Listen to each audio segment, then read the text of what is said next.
Thompson speed. It's not that good. It's 88 miles per hour. Close to 90. His max is 91. First batter for the Greyhounds in the bottom of the first inning.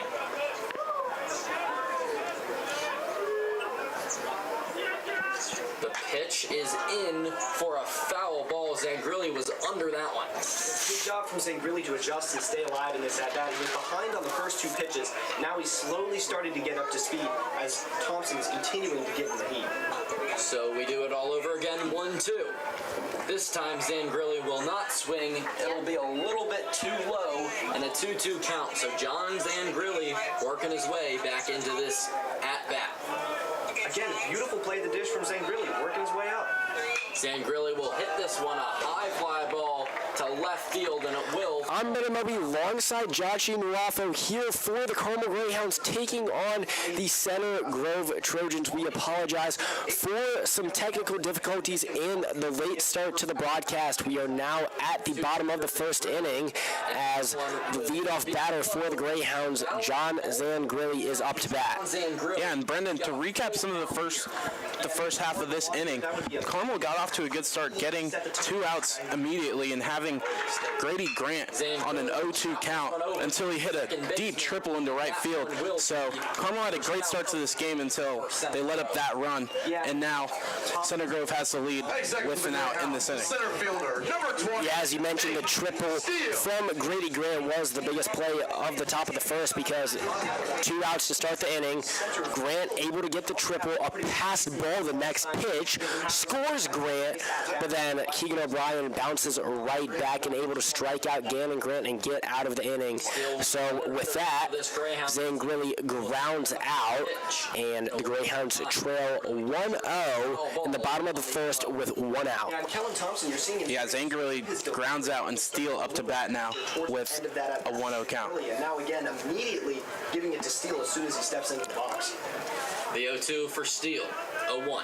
That one pitch, low, into the plate, and at the mound for the Trojans is Kellen Thompson. Thompson has been a phenomenal pitcher for the Trojans. Pitched 19 innings so far in this year and has given up 1 run, 0 earned runs as Steele's ball is deep left field, caught by the center fielder McClurg. Yeah, pop fly there, and like you just said, Thompson has been sensational for the Center Grove Trojans this season, and we just saw that in this. We're seeing that in this first inning with him throwing some absolute heat from the get-go at Zangrilli and Steele. And let's see what he's going to do with this next at-bat. Yeah, so a 0 ERA this year from 19 innings pitched, an incredible performance that we are seeing from the kid committed to Ball State University. He will play at. Yeah, and a lot of commits on this team. A really talented Center Grove team that's ranked first in the state. The 1-0 will be in there for strike number 1. A 1-1 count now put on Jackson Harris, the junior catcher committed to Baylor University. From Thompson. Harris. This pitch swung on early. Miss. Good pitch. As Harris pulls his head. Exactly. Way to mix in your off-speed stuff. Yeah, Harris just has to make sure to stay alive against a pitcher like Kellen Thompson. Change up right down the middle. Harris, again, a hard cut, drop third strike, but thrown to first and get the third out. 3 up, 3 down, and that is what Kellen Thompson will do to these batters.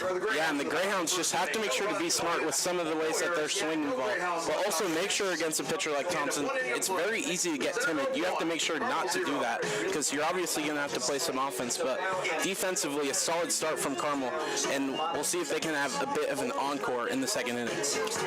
Yeah, now that we have a moment to debrief just to go into this matchup. So the Center Grove Trojans are the #1 team in the state of Indiana. A very, very tough matchup for the Greyhounds. The Greyhounds are struggling a little bit this season as well with a 5-7 record, a couple bad losses in the past 2 games as well. But I think this is a winnable game for the Greyhounds. When faced with a challenge, they have done a good job. If we look back a couple weeks ago when they were playing the #1 team in Kentucky, the Trinity Shamrocks. Greyhounds actually won that game 11-1. So obviously the Greyhounds can compete with anyone. It's just a matter of consistencies and if they will, because despite not having their best season, they have a chance for a redemption game against the #1 team in the state of Indiana. Yeah, it really is about consistency because we saw this Greyhounds team go and beat Trinity 11-1 and then lose to some of these teams like Westfield and Noblesville 13-0. But I must say, Jotchi, this Trojans team is absolutely stacked. To recap the batters we missed was Drake McClure, committed to Texas A&M, Liam Delp, committed to University of Michigan, Grady Grant, committed to TCU, and Grady Grant's brother, Gannon Grant, who is committed to the University of Tennessee. So if we look at this roster, top to bottom, they have Division I commits, as we see Hudson Stewart starting off the inning committed to University of Dayton. Yeah, Hudson Stewart being the lead average batter for Center Grove, going to be a tall task for the pitcher here. Well, first pitch grounded to the third baseman under the glove of Silas Neal. Yeah, a bit of an error there from Neal. A big mistake that you can't make against a team like Center Grove, especially against a player like Hudson Stewart specifically. By 6 for the Trojans, the catcher, number 4, Tristan Yermis. Yeah, Neal trying to get quick on that one, considering Stewart is a fast base runner, but Neal needs to watch that ball into the glove and Trying to get him into scoring position. be a little bit better because a bad error that we see from the senior. Yerman will take that one for ball 1. Tristan Yerman up to bat, takes the first pitch, ball 1. Yeah, and going back to the play with Neal, it's kind of what we talked about how the Greyhounds need to be very disciplined in this game, and that's a mistake that you cannot make against the Center Grove team. You're exactly right, Simon. And perhaps that's The 1-0 pitch high, ball 2. confidence of whoever's playing at that corner with both. Good job by Yerman to stay smart and have a good eye on these 2 first pitches. That pitch in for a ball, so Yerman's now. Yerman, not Division I, but he is committed to the to Indiana Wesleyan University, as O'Brien's third pitch swung on, fouled Down by the Greyhounds dugout. And now it's 2-1. And once again, Yeah, O'Brien trying to get himself back into this count, making it been missing his spots at 2-1. points throughout this game, but he's still trying to throw competitive balls, which you'll love to see. O'Brien, the junior's strong suit is most definitely his heat. Throwing fastballs topping around 85 miles per hour. We're certainly seeing him use that factor tonight, but struggling to find the strike zone on this at-bat. Yerman here, I'm not Yeah, throwing a lot of competitive balls here, but you have to make sure to find the strike zone against some of these Center Grove players. not swinging at anything unless it's a meatball straight over the dish. 3-1 pitch. Hit towards right field, deep by the warning track, hits the fence, Right at the warning track, but and only a single out of it due to the fact that Stewart was concerned that Niels would have been able to catch the ball. So with that being said, Stopped at first after warm. Stewart was ready to either tag up or just make it back to first, and he was only at second base. It was a little bit funny because Yerman and Stewart were standing right next to each other once that ball eventually dropped at the fence. Yeah, Stewart making the conservative decision there, but never complaining about it too much as a coach. Always want to make sure to tag up on some of these bases when you don't need it this early in the game. and it looks like Yeah, I must say I was surprised by the decision, considering that ball was hammered as soon as it left the barrel. but now it's only first and second with no outs. And a The bunt is shown, fielded by O'Brien. O'Brien throws third. Oh no! is deep into left That field. ball deep left field, trying to get it in, and only gives up one run, but an interesting decision by O'Brien. Yeah, yet another mistake we've seen from O'Brien in this game. We already talked about But it was an error. And now we already talked about him throwing it past the catcher, Jackson Harris, but over there throwing it towards third base in a bit of a wild throw, as we said, and Stewart is able to convert on the run, and the Trojans are up 2-0. Squarely at the phone. of Keegan O'Brien in that first inning. Yeah, so the bunt was shown right to O'Brien. Had the option to throw first and just absolutely fired it. Wasn't a great ball either for Silas Neal. I think he would have gotten the guy at third. It's just And when you're down, almost lucky to only have given up one run. Flashy and try to stop that lead runner, especially when he's got. Yeah, overall, Carmel needs to just chill out in this game. We're already seeing them meet up at the mound, but you just need to make sure that this game doesn't get out of hand too quickly, which we've seen before in this season. The pitcher and Trevor, what is Owen saying right now? Because this is such a strong Center Grove team who's already portrayed an onslaught. So an early mound visit Patch up the bleeding. for Keegan O'Brien. The Trojans lead 2-0. This isn't facing a team like this. It's easy to get overwhelmed and start to doubt your own ability, especially for O'Brien, who's just a junior and hasn't gotten a lot of pitching reps up until this year. But if you're the Greyhounds, you need to tell. Yeah, and O'Brien, as a junior, has some of the experience for Carmel. We'll see if he's able to get out of his head a bit here against this at-bat with Alex Gilliam. Alex Gilliam stands opposite. And Gilliam Gilliam rips it left field down the foul line, picked up, thrown in, and a runner scores. now here for the Trojans lead 3-0.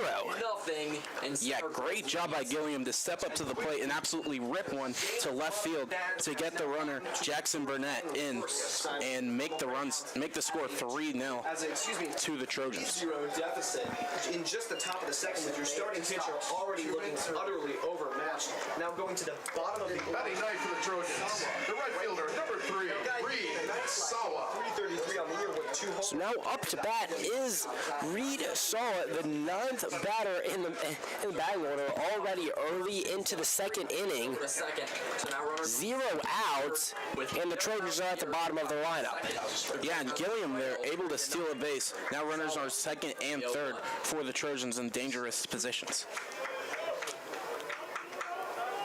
O'Brien loads, deals, and this one will be chopped. This pitch fouled off. Tip. 0-2. Excuse me, any strikes? Sorry to interrupt you there, but Yeah, good job by Brian to get 2 strikes there after needing a bit of a recovery a little bit of horror. in this game. As lucky to have that one fouled away as he was just a bit over it, but the fastball that had previously reached around mid to high 80s for Keegan O'Brien looks 0-2 count. as the stamina begins to wear. O'Brien fires a fastball fouled back into the net. It'll go right over the head of Harris. Yeah, good job by Sawa to stay alive in this at-bat, but Staying alive, wonder if he'll be able to get a couple of balls and get himself back into the count. even if he strikes out here, you still got guys at second and third, both in scoring position, going back to the top of the order with Drake McClure. There's a lot more work to do Still, for Carmel Greyhounds. an 0-2 count. O'Brien, the pitch low, swung on, dropped third strike. Harris looks third, throws first. The batter is out, and the runners stay on second and third. Over to first. Yeah, So great no job by run Harris two, there and the to get the Greyhounds out there on the drop third strike, but the Greyhounds still have plenty of work to do. That's just 1 out in this inning, and you're back at the top of the order already if you're the Greyhounds with McClure up to bat. Yeah, so finally, the Greyhounds get their first out of the second inning, and Drake McClure, the junior committed to Texas A&M, is back up to bat. First inning, he Well, now had a ground out. again. As a check swing, did he go? Yes, he did. Strike one, put on McClure. Start there for Keegan O'Brien, and he needs Yeah, to get good off start there for O'Brien, but a bit indisciplined there from McClure, just wanting to swing on that one and not being able to pull it back in time. So he'll be able to fare just as well. Hitter's mentality for sure for McClure with 2 runners in scoring position. McClure watches that one outside. 1-1 count. 1 out for Center Grove, who lead. Yeah, Carmel still plenty of work to do in this inning with just 1 out and 2 runners in dangerous positions. Now the 1-1 to McClure. Keegan O'Brien. The 1-1 pitch fired in there inside, called for a strike. Two, McClure shakes it off. Drake McClure. Yeah, once again, a bit of hesitation there for McClure. Just wondering if he's in his own head a bit, but has to climb back into this count. McClure batting .341 on the season, typically a very strong batter for the Trojans. We'll take that. 0 of 1 tonight, at risk of going 0 of 2. This time he grounded out to the second baseman, Kane Hare. Yeah, we'll see if McClure's able to redeem himself after not having the best inning after grounding out to the second baseman. Certainly getting a lot of opportunities in the second inning already, his second plate appearance. Once again, This pitch low, and now a full count for Drake McClurg as he fights his way back into the count. Yeah, a full count, 3-2 for this at-bat. This could make or break the inning for Carmel if they're able to get out of this with 2 outs, or if McClurg gets a hit here. now for a full count for center Grove. McClurg swings on it, a hard cut, swing and a miss. What a pitch by O'Brien, and what a strikeout. Greyhounds, 2 outs. Yeah, great job by Keegan O'Brien to overcome some of his early struggles that we've seen in this game, missing a couple of throws and having a great pitching performance there at that at-bat from McClurg. He's hitting 425 in his... Now up to bat is the junior Liam Delp. Liam Delp in the first inning had a pop out towards a right field. Time called by Liam Delp. He'll need a reset. Delp calls time. O'Brien steps off the mound. Had a horrible start to the inning, but they've regained a little bit of footing. Back-to-back outs, trying to get the second batter out as well, Liam Delp. O'Brien shakes off a couple pitches, sets himself, Here's O'Brien. He'll pitch. fires in a pitch, fouled off. All the way out by first base. That's another. Yeah, and with an 0-1 count here, O'Brien has done a great job to kind of pick himself up and help Carmel find their footing a bit in this inning after a really tough start. O'Brien starting to get into a groove. He's certainly going to need to if the Greyhounds want a chance tonight. But he really wants to find the zone and make sure that he can show these guys that he is a pitcher that they want to fear. O'Brien, a lot of movement on that pitch, still too far outside, a 1-1 count.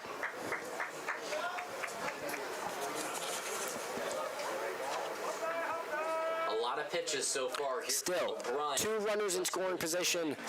Base hit scores 2. As Liam Delp is faced with a 1-1 count. This pitch inside, ball 2. 2-1. Trying to find the speed there. Yeah, he sends him low and inside. The pitch count for O'Brien becoming a factor here very early. Just 2 innings in, having a lot of pitches already, facing a lot of full counts. So he'll have to work back and try to find The Trojans being up 3-0 in the top of the second is great position, but a chance to extend the lead if Delp is able to put a ball in play. And it'll be another ball. 3-1 for Delp. 3-1 count now Second for Liam Delp. Third and 2 outs. Yeah, Delp being relatively patient in this at-bat after the early foul ball, having a 3-1 count. O'Brien trying to get out of the inning. The 3-1 pitch outside and walked. Bases loaded for the Trojans as Liam Delp is able to get walked. Grant, who's already smashed. Yeah, and it's Grady Grant up next for Center Grove. We already saw some of his ability, smashing a triple into right field, and it's going to be a tough ask for O'Brien here against Grady Grant. That was about 18 inches out of the zone. And now with Grady Grant stepping up, Grant also leads the team in RBIs with 21 and with bases loaded. This is a very ideal situation for the Trojans, especially considering, Jochy, as you mentioned, the triple here in the first inning. First pitch inside. Lefty. Yeah, maybe you want to be a bit conservative here if you're O'Brien, with obviously not only the bases loaded, but like we just mentioned, Grady Grant also showing what he could do hitting that triple early in the first inning. Such a tough situation. If you walk him, you can't walk a run in, but if you give him a good pitch right down the middle, Grant's likely to jack it. Yeah, really tough situation for O'Brien here.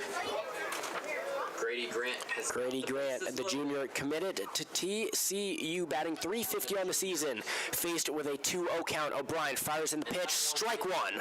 2-1 count put on Grady Grant as Grant watched a great pitch go down the middle. Yeah, not to mention Grant already has 21 runs batted in this season for the Trojans, so he definitely has the ability to make a play here. As this ball blooping towards left field, and the play is made by Adam Fouts, getting the Greyhounds out of the inning. The Center Grove Trojans lead 3-0 Bajachi. It could be much worse as the Trojans left 3 batters on base. 2 runs, 2 hits. As Grant popped out. It could have been much worse. Great job by O'Brien to kind of save the inning there, making it just 3-0. Carmel 0. With that being said, the Greyhounds are still going to need to pick up the game with the bats, considering at the bottom of the first inning, the Greyhounds went 3 up, 3 down. So to start this inning, it will be Jackson Treadway. Yeah, Jackson Treadway, who's been one of Carmel's best players this season, has been playing very well recently. See if he's going to get the Greyhounds into this game offensively. Jackson Treadway, also the quarterback for the Greyhounds, has been playing backup to Anthony Kohner for a couple of years. Has a good chance of being the starter next year. So a dual sport athlete now in the spring sport baseball, trying to make something happen for his team. Yeah, the multi-sport athlete Treadway. He's definitely an athletic person, and he's been a great player for the Greyhounds this season. Making sure that your work counts full, coming back from bad hitters counts, and making baseball likely to be one of his main sports, considering his dad and his grandfather are both on the coaching staff for the Greyhounds. The shortstop, number 3, Jackson Treadway. Well, luckily for the Greyhounds, He definitely has a tough matchup against Kellen Thompson, one of the best pitchers for the Trojans.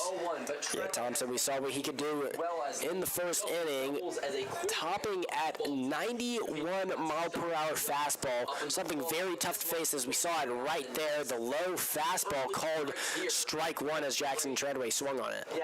Yeah, and 2 pitches and 2 strikes for Treadway, not the way that you want to start for that first take. the bottom of the second inning. 2, Treadway with As Treadway, a check swing, did not go, 1-2. and Treadway, a 1-1 count.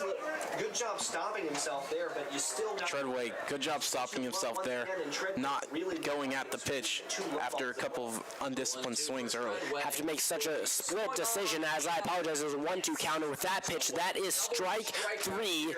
Jackson Treadway strikes out, and the Greyhounds still yet to get a base runner. Number 17. Yeah.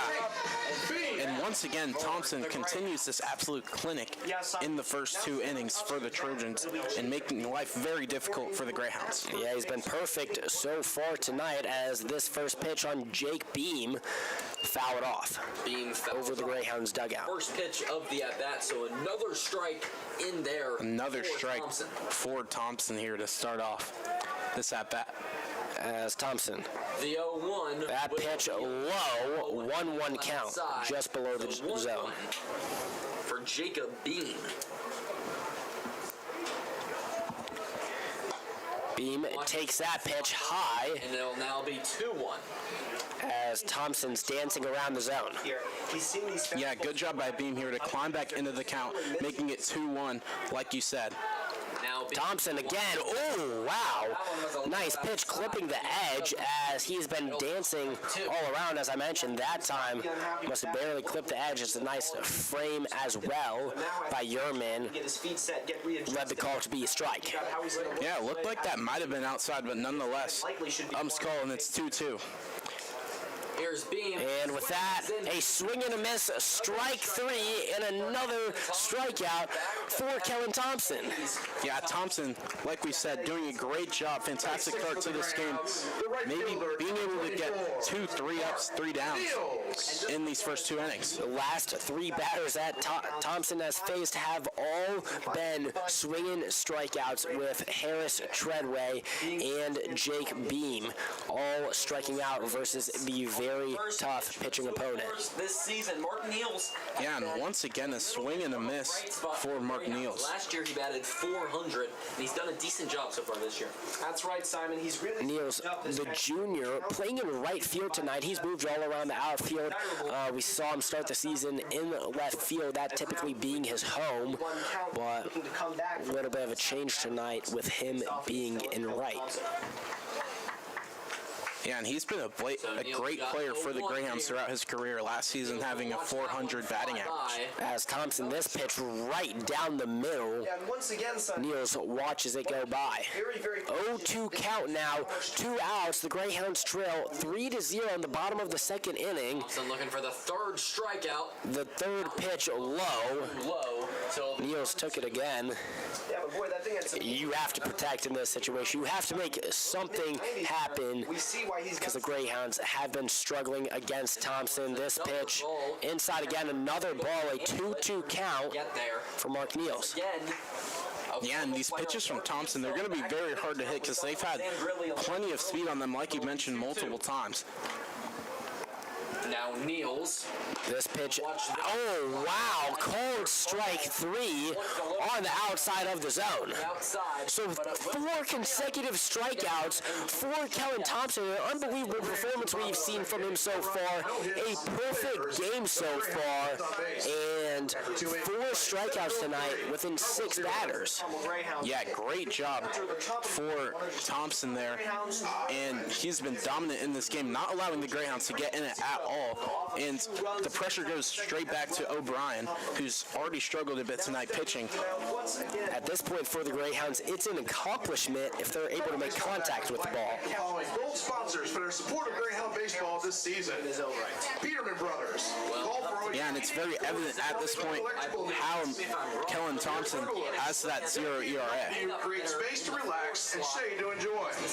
Starting things off for the Trojans will be Gannon Grant, Grady Grant's brother, who just popped out to end the top of the second inning for the Trojans. But now his older brother, Gannon, up to bat, batting .406 on the season, committed to University of Tennessee, struck out in the first. A hot streak. Yeah, and 4 home runs on the season as well, showing the talent that this Trojan team has across the board of the starting lineup. Yeah, both the Grant brothers, very much power hitters. I believe combined they have 6 home runs on the season. Just incredible what only 2 players can do to absolutely rack up the stats, as we have seen from all the players on Center Grove this year. As the first pitch by O'Brien outside, but a lot of heat on it. And just like that already. Yeah, but well outside to the right. O'Brien has to make sure to get a bit more control on that pitch. Already after just 1 pitch.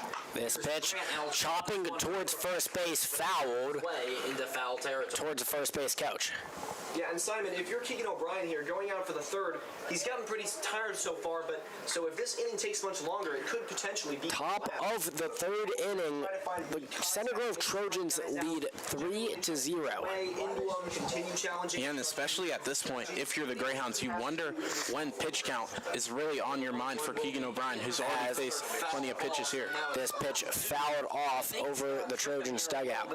Grant has seen a whole lot of everything, as he's a great player. He's going to play down in Knoxville. We've already talked about it so much, but I feel like you got to get A 1-2 count some way. put on Grant as Keegan Bryan trying to strike him out for the second time tonight, but the pitch is called outside, ball 2. After that pitch, 2-2 count. Ryan. Yeah, Grant, good eye there to stay alive in this count. Very talented player for Center Grove. 2-2 pitch, grounded towards the shortstop. Treadway fields it, throw, scooped up by Beam, and an out. It wasn't the prettiest ever, but it got the job done. Yeah, good connection there between Treadway and Beam. Grant out. Honestly, it was a great scoop by Treadway and a good one-hopper to Beam. Beam doing anything in his power just to be able to retrieve that ball and get the out. Wasn't the cleanest scoop, but able to grab it and able to get the out, as a good job by Keegan O'Brien getting Gannon Grant out both times so far tonight. Himself a little bit of a day. Yeah, and now Hudson Stewart up to bat. Like we've already said, he leads the team in batting average, which is obviously saying a lot for the #1 team in the state. Yeah, we saw in his last at-bat the grounder chopping towards Neal, under the glove of Neal, an error. Fetch it will be Jackson Harris. So 1-1-1 reads the scoreboard. 1 ball, 1 strike, and 1 out. As a 1-1 count now, Leads. Keegan O'Brien, the pitch. This one will be swung nice movement on it as a swing and a miss by Stewart. Harris has got to go up and go. Yeah, shoot great that job ball. by O'Brien there to get to the 1-2 count and making Stewart swing on that These pitch. guys really have to start dialing in now as umpire going over to talk to Keegan O'Brien and Jackson Harris, perhaps making sure Harris Harris the ball hit in the net. and O'Brien having a little talk as Harris is messing with his catcher's glove. Appears to be all right as O'Brien returns to the mound and Harris in catcher's position. This pitch jacked towards right field. One hop to the fence, and Stewart is rounding second, and he will stop at second base. What a shot He will stand up and by flex Stewart. over to his bench as he's Yeah, in great for job by Stewart there. Earned that celebration at second base. Stewart maybe could have gotten to third base, but nonetheless, a double is not too bad for the Trojans. Not for a pitch runner, but really just to get his gloves up in a way. Hudson Stewart, his fourth double on the season. Josh, you believed he could have gone 3. He only has 1 triple on the year, so he's made it happen before, Their Grove team didn't but not on that shot, as up, but now Mark Niels is going to be a very tough player to try to take 3 on. Yerman's done a pretty decent job behind the plate on a couple of drop third strikes that he was able to get the first.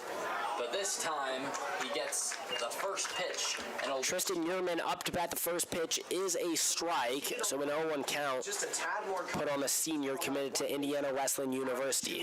and now in a pitch. Yeah, good pitch by O'Brien there, recovering after that tank from Stewart. for the 0-1 here for Yerman. Pitch by O'Brien, past Harris. Harris jogging to it. Stewart rounds third base, looks at 4, I mean, we're seeing these pass balls. stays on third, and a couple pass balls already, which is very rare for the Greyhounds considering Jackson Harris, the catcher committed to Baylor University, one of the best players on this Greyhounds team. That's a mistake that we do not see from him often, but when you have a player like Keegan O'Brien throwing with that much speed and sometimes a little bit wild pitches, to be quite honest, One for Yerman. we could see some pass balls as this ball grounded towards right center field, rounding first base, and a single brings in Hudson Stewart as the Trojans now lead 4-0. First baseman, number Yeah, but 58. that was caused by the mistake earlier on the previous play by O'Brien throwing it past Jackson Harris. Like you said, one of the most talented catchers in the state of Indiana, committed to Baylor. But again, it's the unforced errors really causing issues for this Greyhounds team. It's also just beautiful baseball from the Trojans. Tristan Yerman, 2 great shots so far in this game. 2 of 2 with 2 singles. As that one just weaving through the defense, finding the gap as it was hovering on the turf, making it way towards right center field. Second inning. Yeah, that was the catalyst for a big rally they had, Simon. A second pitch of the at-bat is taken high for a ball.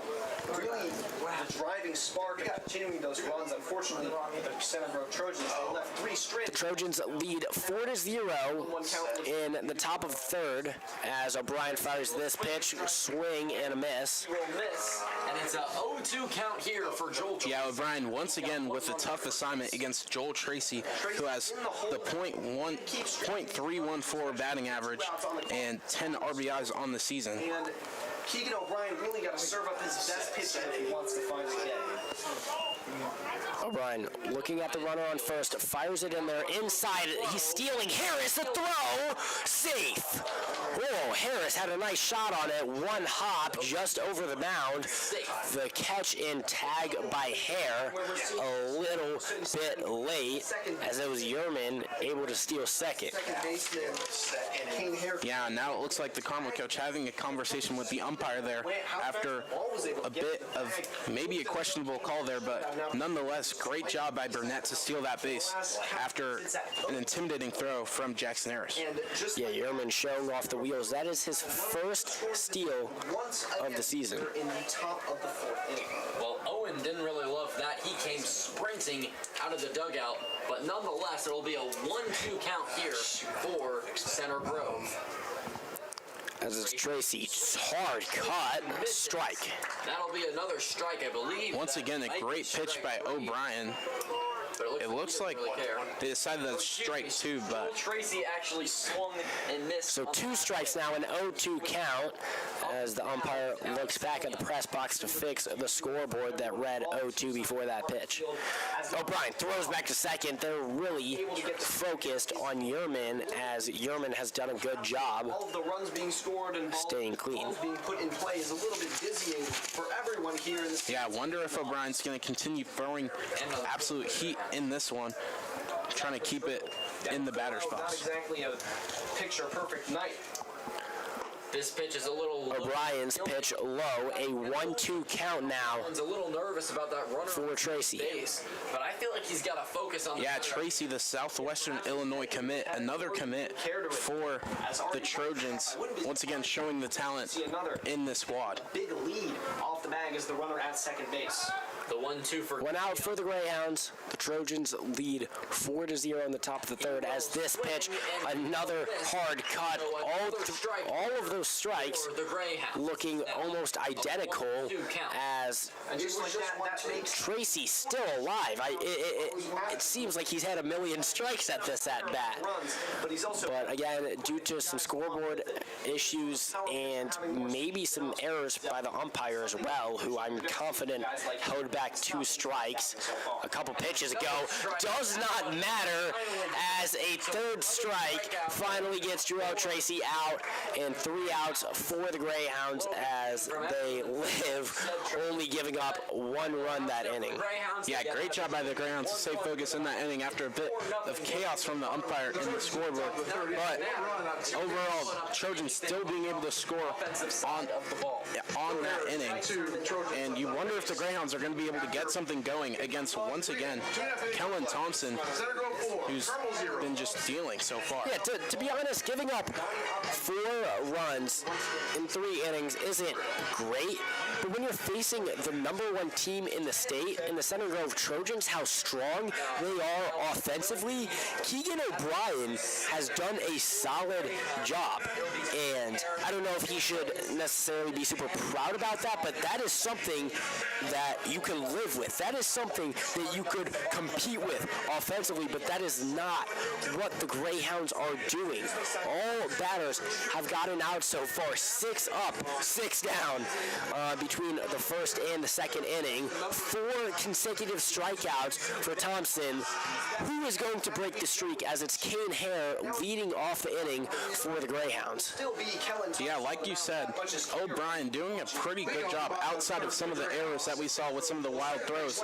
But you can't ask too much of him against a team like Center Grove. For the Carmel Greyhounds. Yeah, I apologize. And the Greyhounds are so much into this game Here. if they're finally able to get the bats going. But with that swing by Kane Hare, So now it's 0-1. dancing his feet around that box, and strike 1 is called. Hare. Thompson, the 0-1 pitch. Check swing, but it was right down the middle, called strike 2. 0-2 for Kane Hare. Yeah, once again, Hare getting himself into a bit of a hole here with the count. You can't let yourself get behind so easily. An 0-2 count. Thompson has a chance to keep his strikeout streak going, Tone of the inning and make sure the Greyhounds have no. as with that pitch just outside, So now it's Kane Hare takes another one, but a nice eye there, a 1-2 count. we'll be playing over. Thompson, the 1-2 pitch, low. Hare, picky with these pitches with 2 strikes, but he's done a good job. Interesting. Kellen Thompson. Yeah, great job by Taking 2 balls. Great job by Hare to be a bit patient in this count and get himself back into it. As that one fired towards Tracy, but a nice snag with the glove, able to keep the perfect game going. Yeah, and it was a really confident catch by Tracy there, making it look a bit easier than it really is, catching it almost sidearms. But once again, a great job by Thompson to move another batter on.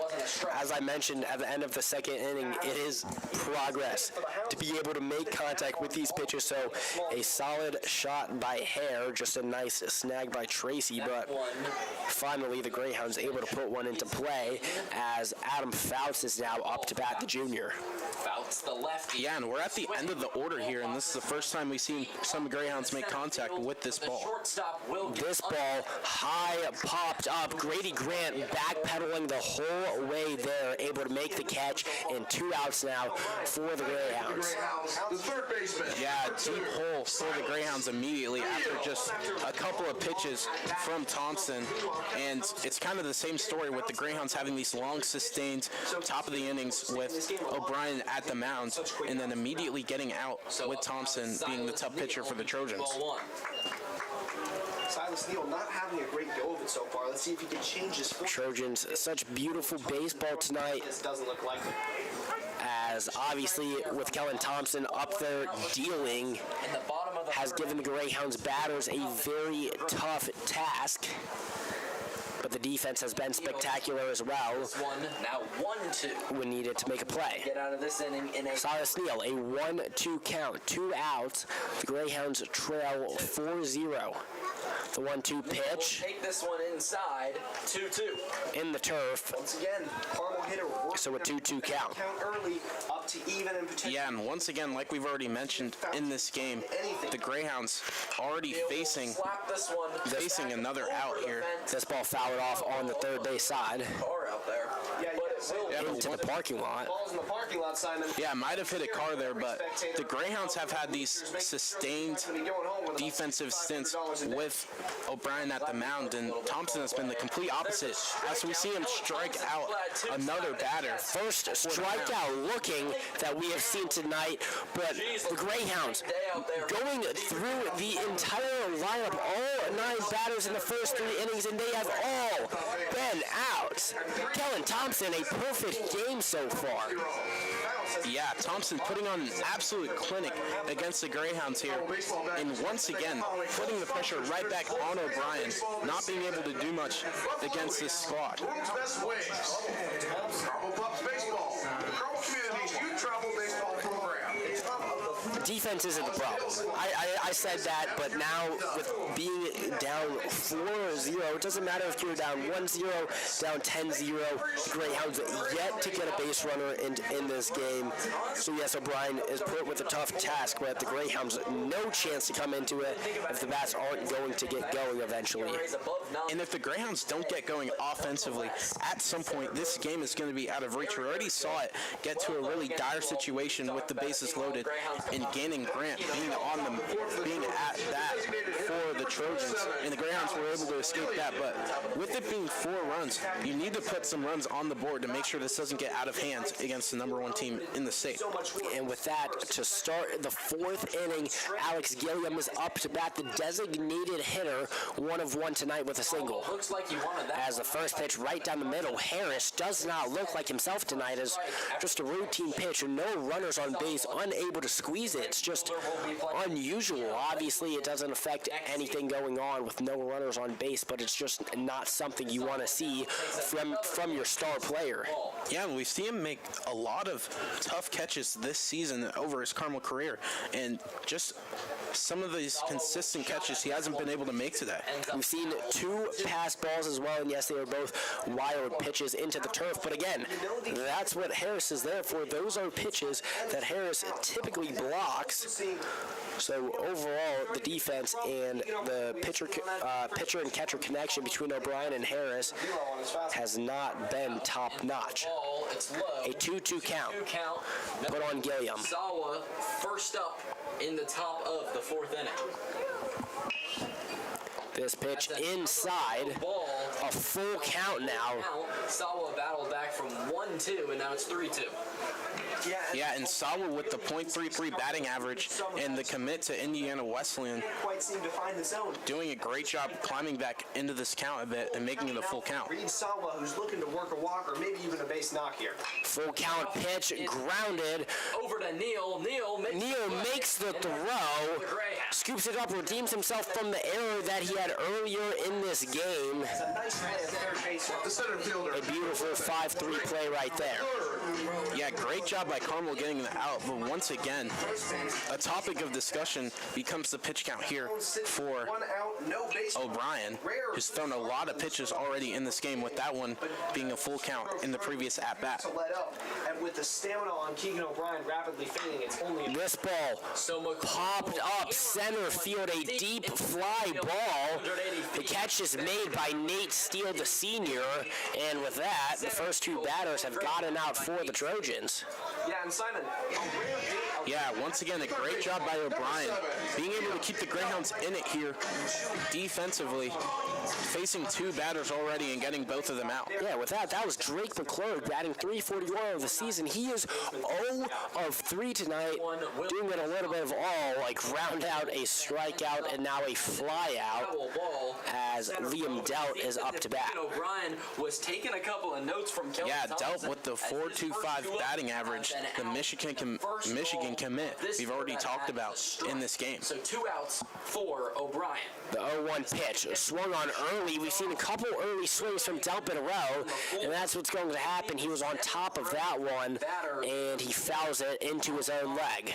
Walking it off, just instantly walks towards the first base coach as he's shaking out that left ankle. seeing that first base bag. Yeah, just looks to be in a bit of pain for the Trojans, but once again, O'Brien doing a great job in this inning to keep the Greyhounds in this game.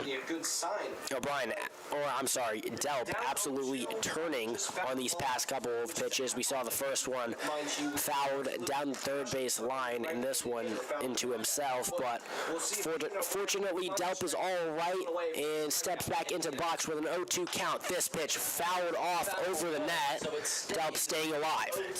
Yeah, good cut there by Delp to stay alive, but with the 0-2 count, Trojans could be facing a 3-up, 3-down situation here. And thought he could hammer one, but he couldn't. The 0-2 count, 2 outs. Keegan O'Brien, the pitch, swung on, spinning around like a ballerina, and a strike is called, or what is the situation? A foul ball. Did he get a piece of that? Oh, it looks like he got a piece of it on that. I was just as confused as you, Brendan, but once again, a good job by Delp to stay alive in this at-bat. Incredible. I was surprised they swung on it, but just like that, he hits a little chopper ball to O'Brien. O'Brien, what a play! Like a fielder, he catches the ball over his shoulder, turns towards first base, and makes the throw. So 3-up, 3-down, the best defensive inning so far for the Greyhounds. The first inning that they have given up 0 runs. Yeah, Delp was really moving towards first base there, but O'Brien, calm, cool, and collected, able to retrieve the baseball and chuck it to first base. Yeah, he looked like a wide receiver catching the ball over his shoulder. And although it was a play that he should have made, very impressive. Yeah, great job by O'Brien to go 3-up, 3-down in that inning and keep Carmel alive here, but it's not really going to matter if Carmel isn't able to get something going offensively with, like you said, 0 hits in this game, 3 innings in with the 4th about to start. Fortunately for the Greyhounds, maybe just all 9 batters needed to get one out of the way, because we are now back to the top of the lineup with all the batters. 0 of 1, it's John Zangrilli, who will be leading off the bottom of the 4th inning for the Greyhounds. The Center Grove Trojans lead 4-0.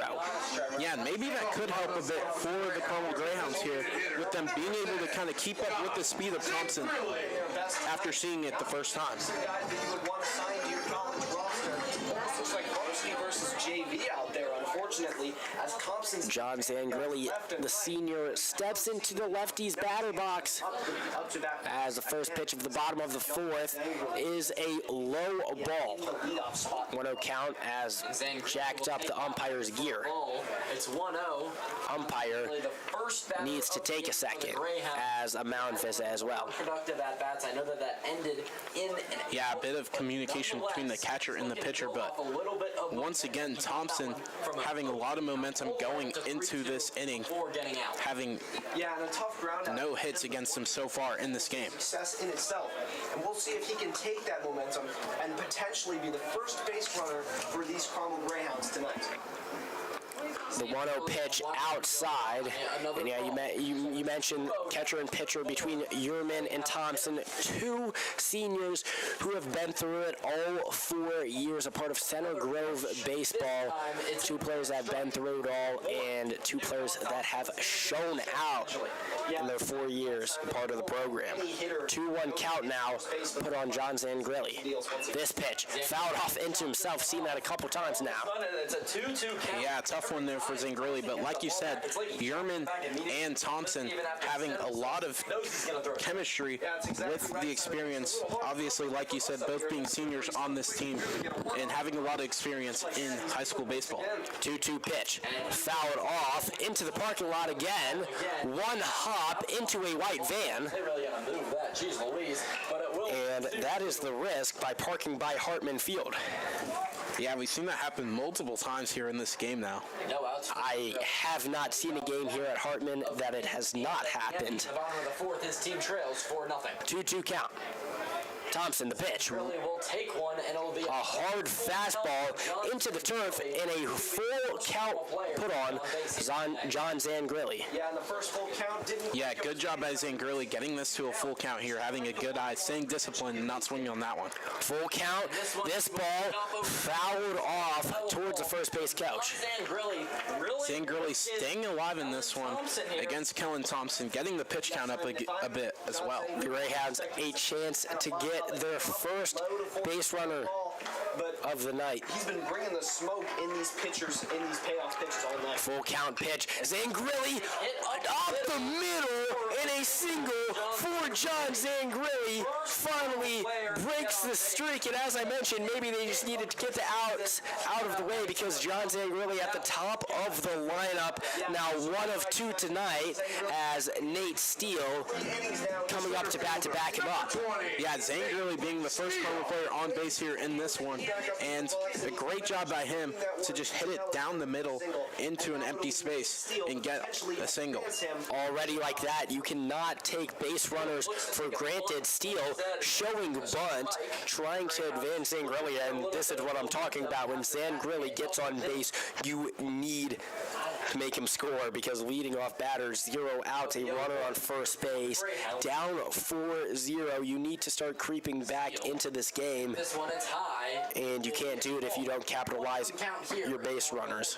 Yeah, really big opportunity, Brendan, here, like you said, with Zangrilli being the first one on base for the Greyhounds after the full batting order has gone. Out on ball, and Zangrilli's a burner on the base. This pitch swung on, far away from it, pulls his head, and a 1-2 count. Kellen Thompson gets what he wants, and it's another strike. Looked like that was a little low, but called a strike nonetheless, 1-2 count.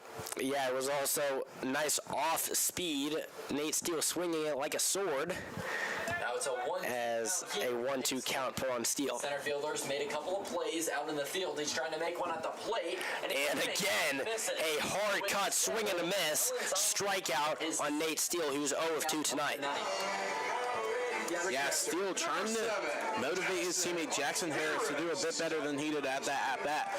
But like we said, it's crucial that the Greyhounds get a couple of hits or at least advance John Granzilli a bit here for Now stepping the up will be Greyhounds. Jackson Harris, the catcher, to see what he Jackson Harris, we mentioned his minor defensive struggles tonight. Over to first. Well, what will he do at bat? He's 0-1 tonight with a strikeout, Out there. but a chance to redeem himself with Zangrilli on first base. And Jackson Harris. Thompson, the first pitch of this at-bat is a swing and a miss. Yeah, and Simon. Yeah, not exactly known as much as a batter, Harris is, because he has just a .29 average last season. Getting in his craw a little bit. This pitch outside, 1-1 count. Similar to the first pitch, that time Harris lets it go. He's just not used to having a runner on his bags. Exactly, an unfamiliar territory for the Center Grove Trojans. Zangrilli still stuck at first base, eager to advance around these bases as Harris takes a pitch. Zangrilli, a big jump as Yerman looked back to first base. 1 count. Yeah, being very conscious about Zangrilli, has a lot of speed on first base for the Greyhounds. A little bit of distraction as he's looking like he wants to go to first, but he doesn't quite have speed against a pitcher. Harris takes time, adjusts his batting glove, steps back into lefty's batter box. It will be Jackson Harris for the 2-1 with 1 out here in the bottom of the 4th. Harris will take this one low after calling. Harris So it's 3-1. fields Time after righty, bats lefty. Kellen Thompson was a little 3-1 count. Maybe he just wants to get this inning over with. Chance to advance Grilly. Will affect his play. The 3-1. Only 1 out. The Greyhounds trail 4-0. The 3-1 pitch inside and a walk. So the Greyhounds 2 base runners as Jackson Treadway is up to bat. Yeah, great job by Harris after the early strike to stay disciplined and get 4 balls and just do his job really and advance the runners. Playing first base for the Greyhounds, number 6, TJ. As we see sophomore TJ Richardson sub in as a pinch runner for Jackson Harris. Grabbing his shoulder. Yeah, we see Harris give Treadway some words of encouragement or maybe some advice. It's unfortunate to see Harris may have figured him out, whatever it is. Harris has some words for Treadway as he goes back to the dugout. he is unable to continue some lifeblood. Yeah, great job by him, and we'll see if Treadway is able to continue this encore. The bullpen As is a center grove pitcher warming up. there may be Gavin Moore. some problems as well. I unable to might just be a pitching change, but we have players on their knees as Bryson Hill, the junior, as well. They got multiple guys warming up. It looks like it's Gilliam in the bullpen warming up for the Trojans as Thompson seems to have a bit of an issue here. yeah, Thompson bent over, biting his jersey. Not sure what may have been the problem. Clearly something bothering him, and this could change the trajectory of the entire game as Thompson is walking off. A sad sight for Yeah, getting applause from the crowd. It looks like take a knee in some it's not too good for Thompson, and you hope he's okay. A little bit more hope has been given back to them as they are going to look to convert their first runner in. Kellen Thompson, hopefully he is all right because such an incredible player in his senior year has a 0 ERA. Maybe he's trying to save it, Different game there for but is now out of the game. now a new pitcher. Yeah, the new pitcher being the junior Alex Gilliam for the Trojans. Wonder if he's able to continue this encore for the Trojans as well. Outlier there, 26-12, more of a football score. Alex Gilliam, who we've seen tonight on the offensive end, the designated hitter, now moved to the bump. As he steps in to take his warm-up pitch. Yeah, and you wonder if the Greyhounds can Previously, it seems like this use this as their advantage almost. Obviously, you hope Thompson's okay, but he's been absolutely ripping them apart so far in this game outside of this last inning that we saw with Treadway getting on base along with Grilly. But wonder if the Greyhounds are able to gain a bit of momentum. And the Greyhounds finally got a couple base runners with the single by Grilly and Harris just now getting walked. Only 1 out. Runners on first and second base. The Greyhounds are in the best position that they've seen themselves offensively all night. But with this can only help them. Gilliam is a solid pitcher, but he is no Kellen Thompson. Gilliam has pitched 8 innings this year, and he has an 8 ERA. So obviously not the kind of stud that Thompson is. He has had his fair share of struggles. Let's see what he has in hand for the Greyhounds tonight. Yeah, Gilliam, wonder if he's going to be able to step up into this role. Like we said, not the same type of pitcher as Thompson, but he does have plenty of talent as he's an Evansville commit for college. So now Thompson, who's 22 innings. So going up to bat for the Carmel Greyhounds is the junior Jackson Treadway. In the bottom of the 4th inning, the Center Grove Trojans lead 4-0 here at Hartman Field on a beautiful baseball night. I will say it is a little bit chilly for the last day of April, only 57 degrees, but we see a few players rocking some undershirts, some long sleeves, but it feels great out here. Meanwhile, on second. Yeah, great day for baseball, and wonder if Carmel's going to be able to make it a bit more competitive here. We're seeing plenty of signs of that with Grilly and Harris getting on base, and wonder if Treadway's going to be able to continue this run for the Greyhounds. not seen a lot of playing time as of late. Also, Marsh mentioning the stands, the bleachers are honestly pretty packed, split between blue and red, as the entire right side is filled with Center Grove Trojan fans, and the entire left side filled with blue from Carmel Greyhounds fans.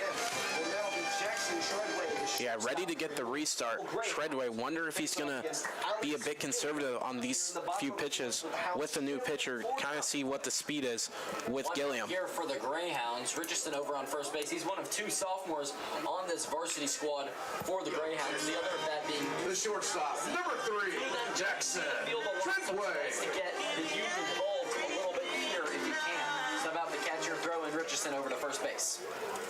Yeah, Simon, and now as it could potentially be Easton Stacy being sent in at the catcher position later, we'll see how the game goes. But for now, it'll be Gilliam to face off in his first pitch. So runners on first and second, 1 out. The first pitch for Gilliam outside a 1-0 count for Treadway. Pitch there from Gilliam.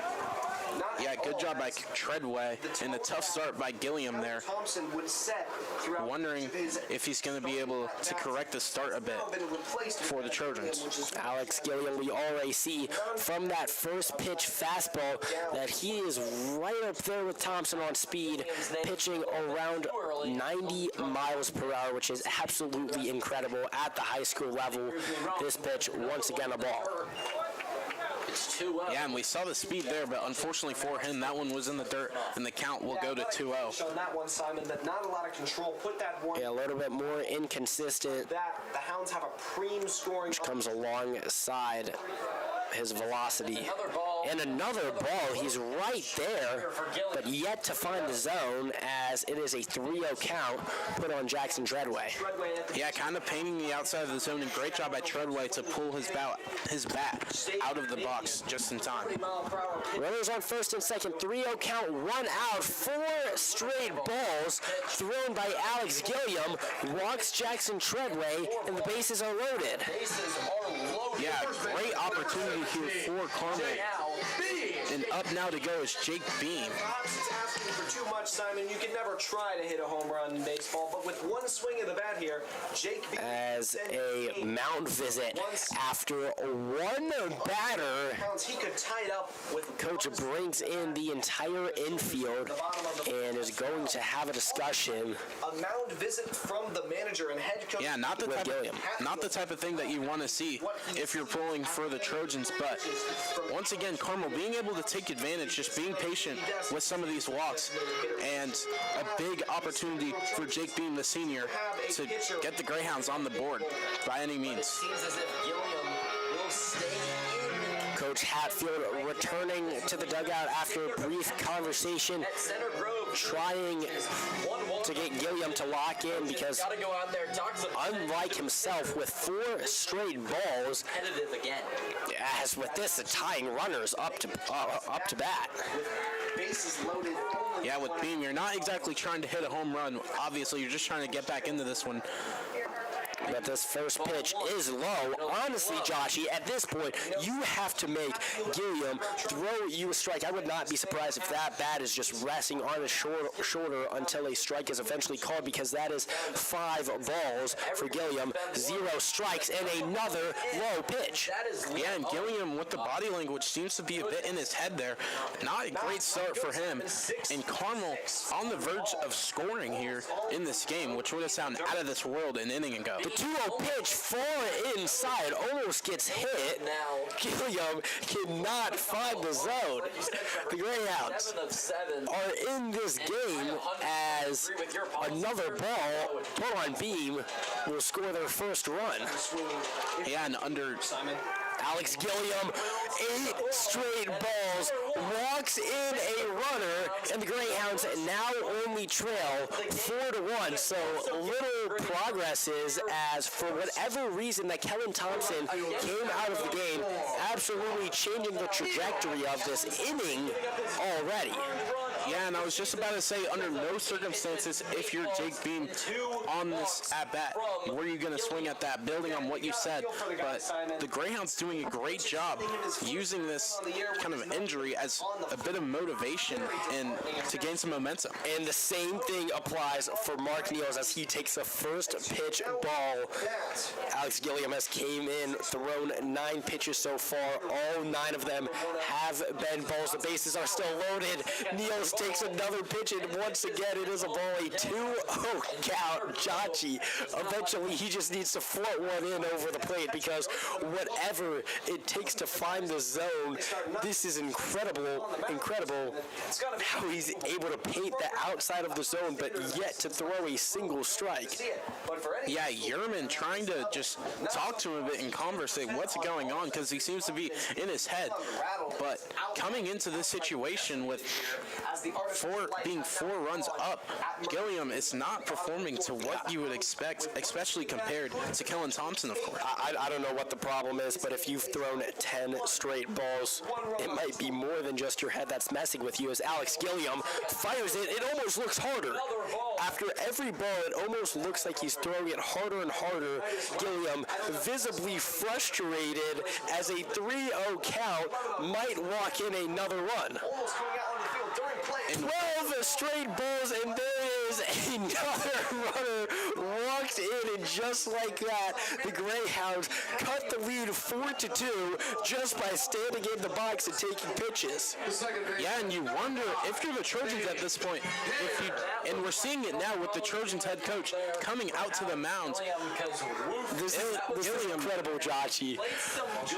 Just really not the best performance here from Gilliam. 12 throws in 12 balls. Not the start that you want, especially for this caliber of team in this important of a game. Keith Hatfield coming in. Already like that, taking out of the game. Gilliam not even able to throw a single strike. His final stats are 12 balls, 0 strikes, and walked in 2 runs. So with that, in the bottom of the 4th inning, the Greyhounds trail 4-2. Still only 1 out. And now coming into the mound, see if we could catch a number. Yeah, we'll see if we can figure out that number soon, but like you said, the Greyhounds doing virtually nothing to get back in this game, just gifted 2 runs essentially there by the Thompson injury, and you wonder if the Trojans will be able to weather the storm in this game. So a tale of 2 pitchers so far for Central. We're in the 20s, Jachi. I believe this may be the senior Andrew Murphy on the bump. Yeah, I wonder if Murphy's going to be able to kind of steady the ship here for the Trojans after a bit of a disaster from Alex Gilliam. Murphy, 7 innings pitched this year. In those 7 innings, he has given up 7 runs. So Murphy, an ERA of 6.6. Let's see what he has in hand for us tonight, because we've seen some inconsistencies all around from both teams. Up to bat will be the senior Kane Hare, and don't forget the bases are still loaded for the Greyhounds. Yeah, the Greyhounds with the golden opportunity to not just climb back into this game in this inning, but perhaps even take the lead or tie up this ball game. So once again, a golden opportunity for the Greyhounds to get back into this one. I already mentioned it once, but I'll say it again. Center Grove in their last 8 games has only let up runs in 1 of them against Cathedral. Now pitching for Center Grove, number 20, Andrew Murphy. The number 7 team in the country, Trinity, are looking to put Center Grove. And this is also what you kind of hope for if you were Carmel. You were never going to really win this game unless Center Grove made some of these mistakes that we honestly saw from the other side. But Gilliam just gifting Carmel 2 runs, really. As the first pitch from Murphy, already doing a better job than Gilliam, as Kane Hare, the check swing broke the wrists, and an 0-1 count now. Bases loaded, you got to put a ball out into play. Wow, lots of movement on that one. Holy. strike two, Yeah, you want to talk about as now Kane Hare has seen it. dropping. Yeah, not the biggest sample size, but you wonder if That's Murphy, filthy. you wonder if the coach for Center Grove is regretting not putting Murphy in rather than Gilliam. He will. And the 0-2 pitch, a check swing, looks similar to the first one that time. Says he does not break the wrists in a 1-2 count. Bases loaded. His team trails by 2, 4-2. 1-2 count, 1 out. Bases loaded. The senior Kane Hare up to bat, tying runner on second base, takes the fourth pitch in a 2-2 count. Out there because of his spectacular. Yeah, Hare being disciplined, getting himself back into this one after an 0-2 start in this at-bat with, once again, bases loaded, a huge opportunity for Carmel. 2-2 pitch, lots of movement once again. Gets Kane Hare swinging and out number 2 for the Trojans. And as you mentioned, you wonder if the Trojans regret not going straight to Murphy. I don't know why you wouldn't. Gilliam did not provide anything good with only 12 pitches, 12 of them being balls. 2 runners walked in. So yeah, and Murphy already, just from a small sample size from that one batter in Kane Hare, he looks great, as already Adam Fouts called for a strike. He's trying to get out of Yeah, Murphy doing a great job kind of steadying the ship for the Trojans here after a bit of a disaster from Gilliam, which granted, he didn't have much of a sample. Oh, wow. Wild pitch there. At least one runner's going to score, as sliding in there is Jackson Treadway.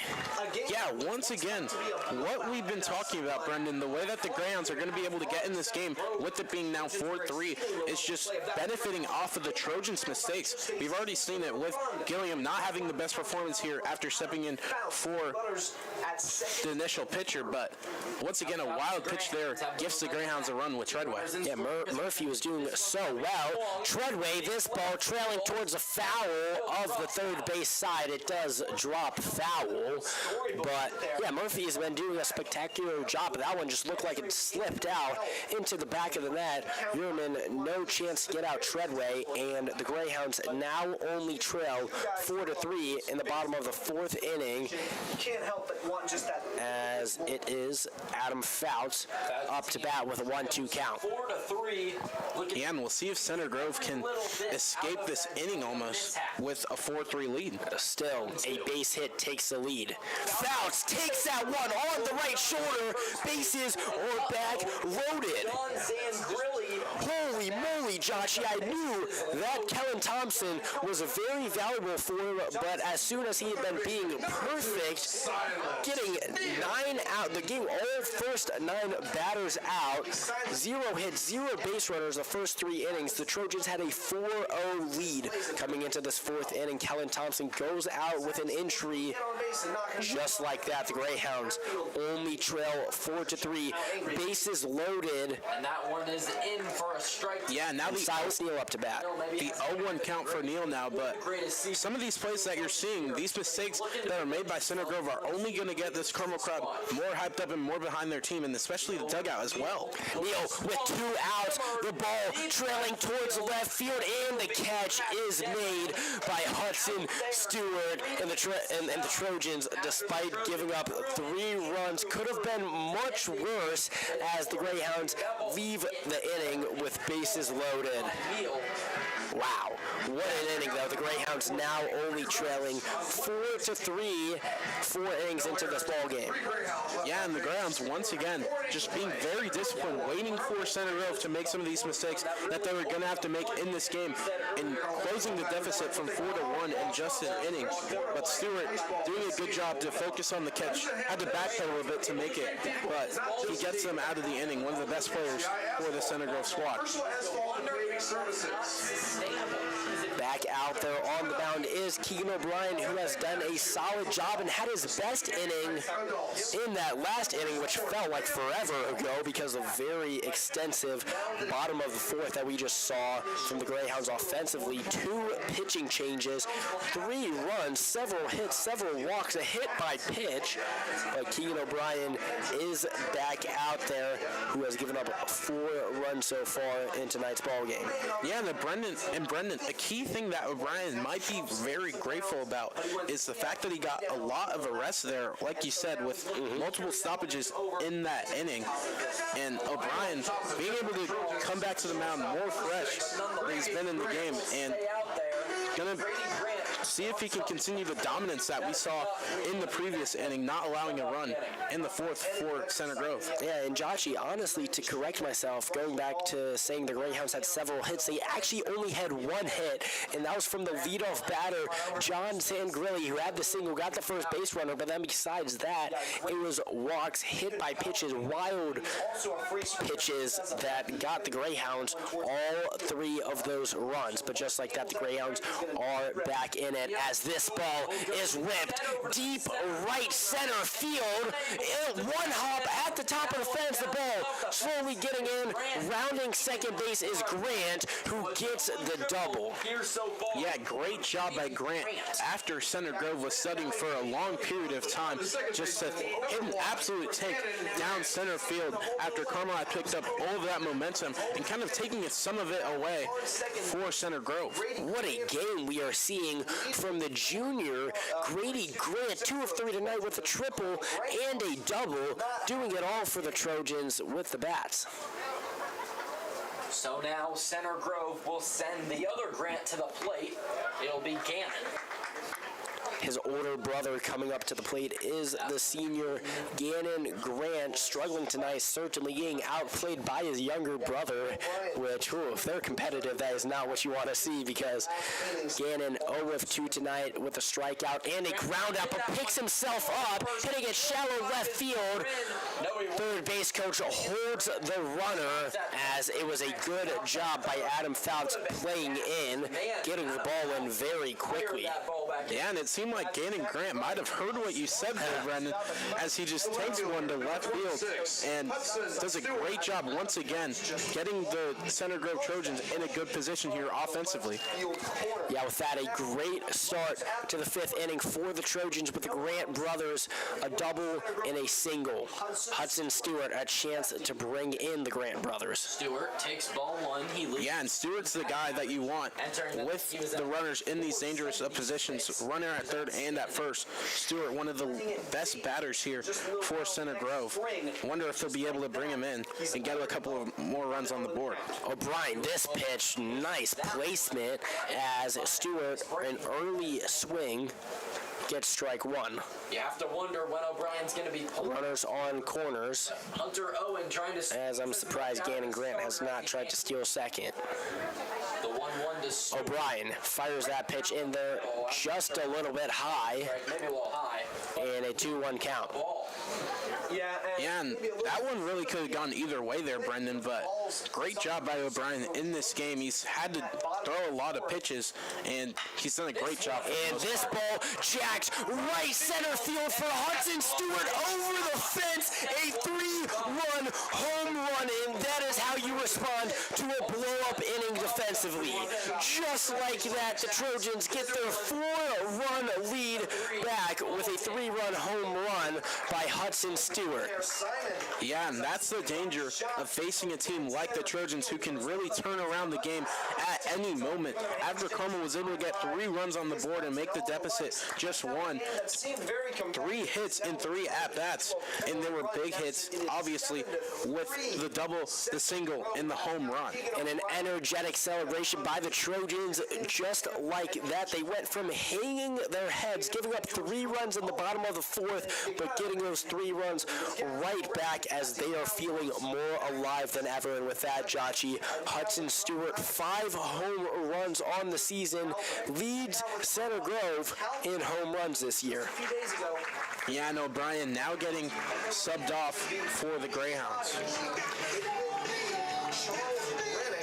On the mound for the Carmel Greyhounds in this top of the 5th. So now Raegan, and he's a little Coming in for the Greyhounds will be Charlie Rainick, the transfer from University, has proven himself as a Greyhound, done a solid job in trying to pick up Keegan O'Brien. Yeah, Rannick here, a utility guy for the Greyhounds, the junior, like you said, transferring in from University, and he's shown plenty of flashes for Carmel throughout the season, and we'll wonder if he's able to kind of turn around this inning after 3 runs were scored by Center Grove, making it 7-3. More, way more. Exactly what was the tally on that one, Simon? Center Grove early in the lineup, absolutely stacked, and we've seen them do an incredible job tonight. Grady Grant, we've seen a triple and a double, who just scored right there. Hudson Stewart, a double and a home run, got the big play. And now coming up is Tristan Yerman, who's had some beautiful hits, 2 of 2 with 2 singles. Yeah, and wonder if Yerman's able to continue this momentum for Center Grove and kind of try to put this game away with a more sure pitcher on the other side now for Center Grove with Murphy.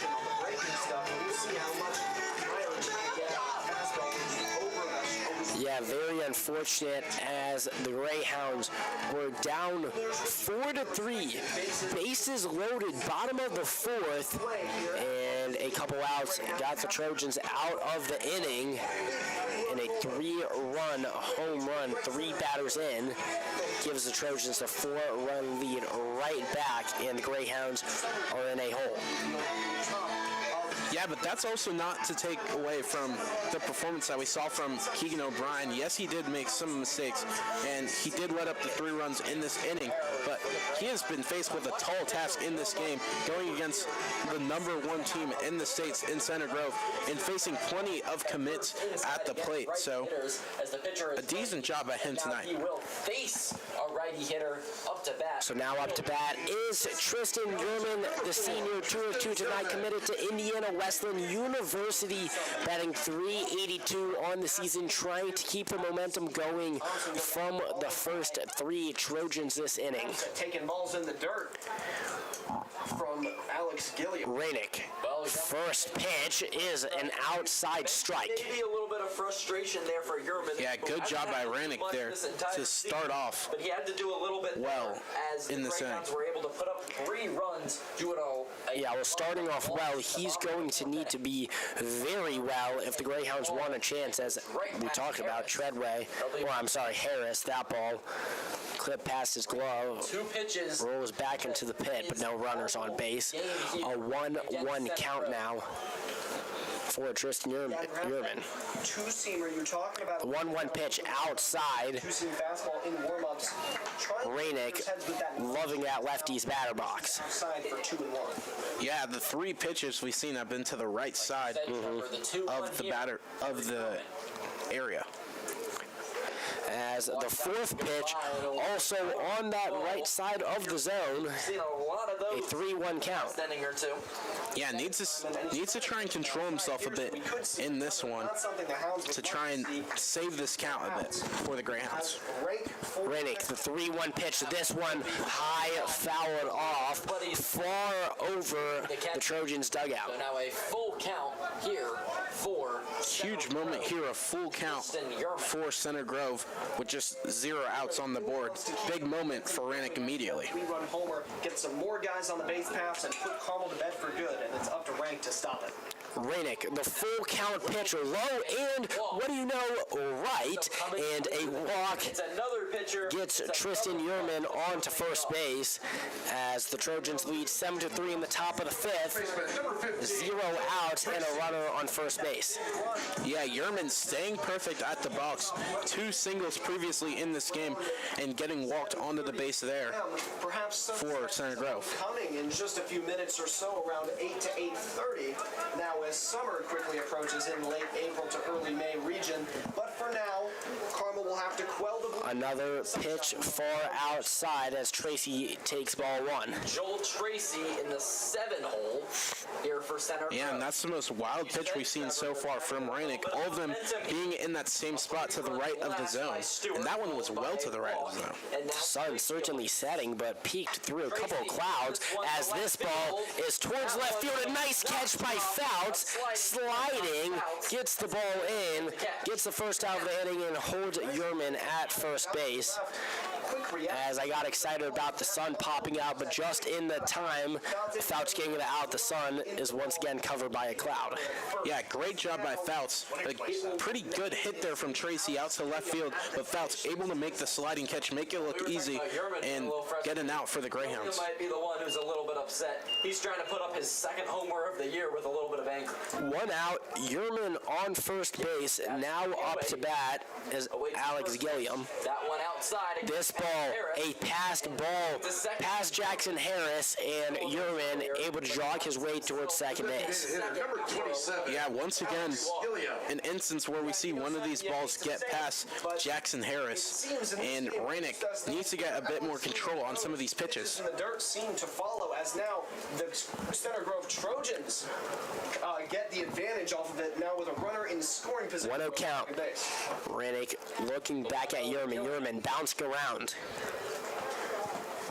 Raegan, the 1-0 pitch, very high, and another ball leaves Gilliam a 2-0 count. Now 2-0 count. Yeah, Gilliam may be a bit extra motivated, as we've seen in this game previously.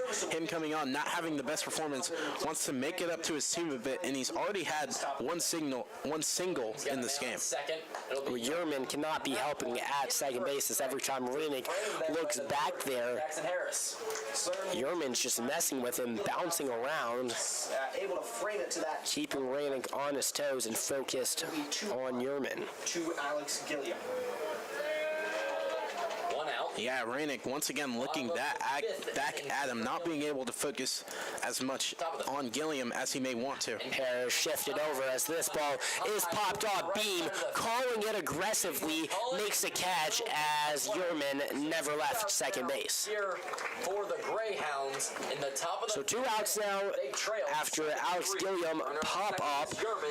Bottom of the lineup now is the 9th batter, Reed Sawa, the senior who is 0 of 2 tonight. Averaging 1 hit for every 3 at-bats with a 3.33 average. Yeah, but good job by Raegan to step in after a bit of a rough start there with the walk. Raegan being able to get 2 flyouts here for the Greyhounds. Even the 9-hole hitter is going to be playing college ball and hitting great. 2 outs, runner in scoring position That one high. as it's Yerman on second base, and the Trojans lead 7-3 in the top of the 5th. Simon, you really got to start throwing more competitive pitches. I know Rank likes to pitch it outside, but now with that high ball, no chance of him swinging at that one, and he's just going to start walking the base paths himself if he keeps it up and doesn't start trying to challenge hitters in the zone. 1-0 count. Raegan, 2 outs. the 1-0 pitch, Rank will low, that one in the dirt. going all around, some inconsistencies from Raegan between high, low, right, and left. Being an annoyance on the base. And this will cause a mound visit, as there was a good block by Harris there to prevent Yerman from taking another base. Yeah, good job by Harris there. Like you said, that's why he's committed to Baylor.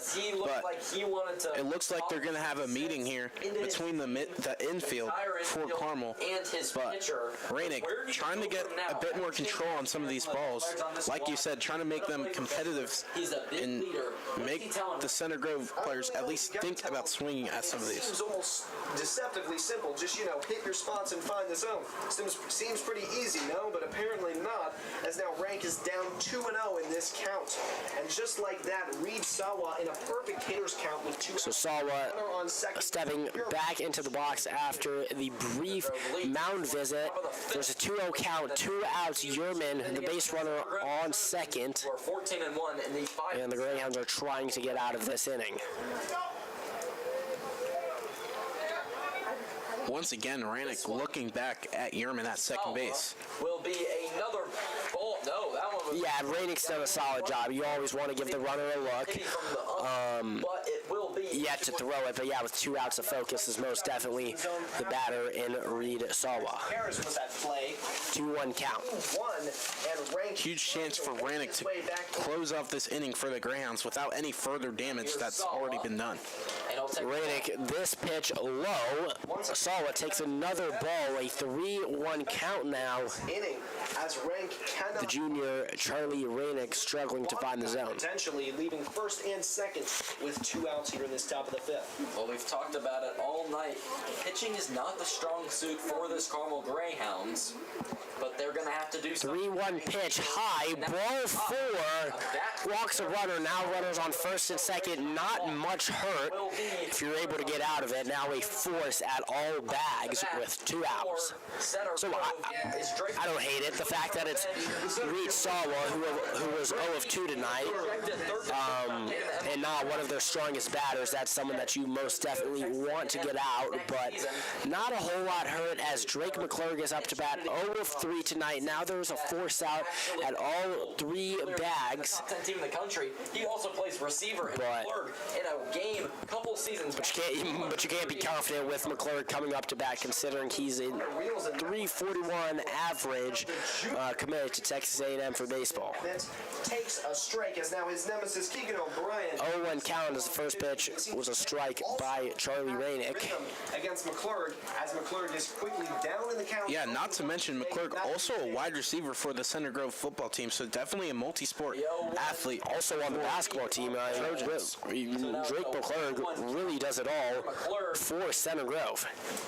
He's just very talented athlete up to bat right now with the 1-1 count. Yeah, 3-sport athlete, baseball being his main sport, but it's not looking like it tonight with ground out, a strikeout, and a fly out for McClurg. See if he's able to pick himself up with a 1-1 count. This pitch grounded towards shortstop. Treadway's just going to take it and step on second base. A nice play by Treadway. Gets the Greyhounds out of the inning, and that is why the walk did not hurt. Yeah, great decision there by Treadway, and great job of him making the decisive decision immediately, looking up at second, assessing his options, and darting to second base there to close out the inning for Carmel. So yeah, a good play by Treadway to get out of the inning, but still with a 3-run shot done by Hudson Stewart, the Trojans lead 7-3, and the Greyhounds find themselves in the same predicament that they had just last inning. Yeah, and that's the things that this Center Grove team can do to you. Being the #1 team in Indiana, they can change the momentum of the game in an instant, even after a really tough inning that they face against Carmel. And Murphy had a wild pitch which scored a runner for the Greyhounds, had also hit Fouts with one of his pitches, but I am surprised they are already taking him out because we now have a pitching change for the Trojans. Now pitching is the senior Reed Sawa.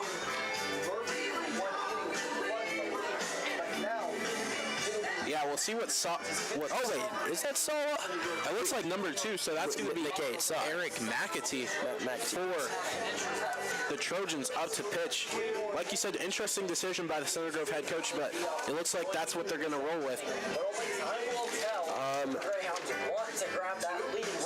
Taking a look at McAtee's stats, he has pitched 9 innings this year, a 2.9 ERA. A small sample size, but is only giving up 5 runs on the year. And a situation with a little bit of breathing room in a 4-run lead for the Trojans to see what he is able to do. And McAtee also being able to come into this and have none of the Carmel Greyhounds know how he throws the ball. Going to have to get used to his speed on this one with St. Gurley to lead off for the Greyhounds. The Greyhounds made it through the entire lineup in that last inning as John Sangrilli was a batter who led off last inning and just is the ultimate leadoff batter for the Greyhounds. Takes pitch #1, called for a strike, an 0-1 count now, and John Sangrilli actually has the only hit for the Greyhounds tonight with a single as that one slowly rolling towards the second baseman and Gannon Grant, but Gannon Grant just scoops it with his glove, flicks it to Tracy, Tracy and gets it out. A stylish play by Grant. Yeah, great job by Grant to adjust there and make the play. Like you said, collecting the ground ball and flipping it over to his first baseman, Tracy, to get the first out of this inning. To the bag, it seems almost that Zang really And in this one is that ball. a foul ball was called. They're ruling it foul, or maybe he fell and he swung. It seems that And the ball made contact with his body, which is why that is called foul. I was confused considering that ball was nowhere near the foul line, but considering right off the bat it made contact with his right arm. Do it here as he takes John Zangrilli steps back into the lefty's batter box and is faced with a 1-2 count. He's the only one for the Greyhounds to have a hit. This time, Pitch by McAdee. ball, it's 2-2. 2-2 count. yeah, and Zang really Good eye by Zangrilli there, and great job by him getting back into this count, making it 2-2. in it, but now he's worked the count to 2-2. He's worked the count both at bats so far. 0-2 count worked. Bottom of the fifth inning, Trojans lead 7-3. 2-2 pitch. Zangrilli over Grant's head, rounding first base. He's going second. He needs to get down, and yes, he does. Takes a gamble for the double and able to get it done. Wow, John Zangrilli showing off the bat and showing off the wheels as well. Great job by Zangrilli there. A bit of a questionable decision to go to, but may have caught a little bit of luck with the outfielder not throwing the best ball back to second base. But nonetheless, Zangrilli able to hit the double for the Greyhounds. Yeah, so with his last two at-bats, a single and a double from John Zangrilli. Hopefully he's able to transfer over to a couple other teammates because the rest of the Greyhounds yet to get a hit. Steele shows bunt for the second at-bat in a row. That time, he does his job, advances Zangrilli to third base, and is out at first. Yeah, good job by Steele to get the bunt, and like you said, advance the speedy Zangrilli into a really dangerous position with now Jackson Harris up to bat for the Greyhounds. Strange way. He's making sure to make the plays when he can. And now Jackson Harris bring him home as any was actually what started the walking trend distance away. in that last inning. Was walked Does have wheels down. by Thompson. Thompson came out, actually, was injured after pitching to Harris. Anything to do the trick. And after that, the Greyhounds were able to score 3 runs that inning, but Harris is back up to bat, facing against a different pitcher in McAdee. Other guys, but now he's looking at the 1-0. 1-0 pitch, low, check swing, called for a strike. Harris went. Looks like he maybe tried to check swing. A lot of that So he did not break, but the pitch was just ultimately called for a strike. from the Trojans. That's exactly 1-1 count, 1 out. Zangrilli on third base, and the inside pitch is called for a strike. Ball moved. Yeah, great pitch there from McAtee. The strike zone. Great 2 pitches there from McAtee to make it a 1-2 count. And not the It's 1-2. Yeah, right on the edge of the zone from those last 2 pitches. Gives Harris a 1-2 count as McAdee steps off, gives Zangrilli a look. They're not even holding him. Jackson Harris at the plate. As a balk is called, and John Zangrilli able to score. So 4 runs for the Greyhounds, all 4 of them coming in wonky ways. The first 2 being walks in runs, the third one being a wild pitch, and the fourth one being a balk. So in the dugout as now his pitchers. the Greyhounds now only trail 7-4. Take some pressure off of Harris as he is faced with a 2-2 count, 1 out, no runners on base. Yeah, and if you're Hunter Owen here for the Greyhounds, you're very excited to be in this type of position, just benefiting off of the center grove mistakes once again. Oh, Harris, what a shot, right field, but a nice grab by Sawa. Thought it had a little bit more juice to it, died a little bit as it was flying out to Sawa, who had perfect position, able to make the grab and make the second out. He's able Yeah, but once again, if you're the Greyhounds, you're satisfied to be in this position, being just down 7-4 against Center Grove, and just making sure to keep yourself in striking distance. But we'll see what Jackson Treadway is able to do for Carmel. One of the best players this season for the Greyhounds. Inning here at Hartman Field. The Hounds still trying to claw their... Treadway, first pitch, a shot towards the hot corner, but a catch by Liam Delt gets the third out. Just 2 hits in a row that the Trojans were in a perfect spot as that ball looked like it was connected to a magnet in Delp's glove. Yeah, Delp being in the right place at the right time, like you just said. Calm, cool, and collected catch to end the inning for Center Grove with just one run sacrifice by the Trojans. And fortunately for the Greyhounds, John Zangrilli has been the reason for 2 of their 4 runs, but besides him, they are still yet to get a hit besides the 2 from John Zangrilli. Yeah, Zangrilli having the 2 hits over the middle, getting himself on the base twice with a single and a double, but it's going to have to come from more players if you're the Greyhounds at some point in this game if you want a chance to pull up the upset against this team. Going into the top of the 6th inning, the Center Grove Trojans lead 7-4. Only a couple more innings remaining in this ball game. I will say the Greyhounds defense has been solid considering they are facing up against one of, if not the best offensive teams in the state.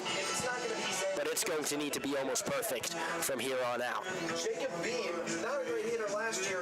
Yeah, and you wonder what the position for the Greyhounds would be had they not made some of the mistakes with O'Brien, having some of the miscommunications with Jackson Harris, and also making the wild throw to third base, which caused a couple of runs for the Trojans.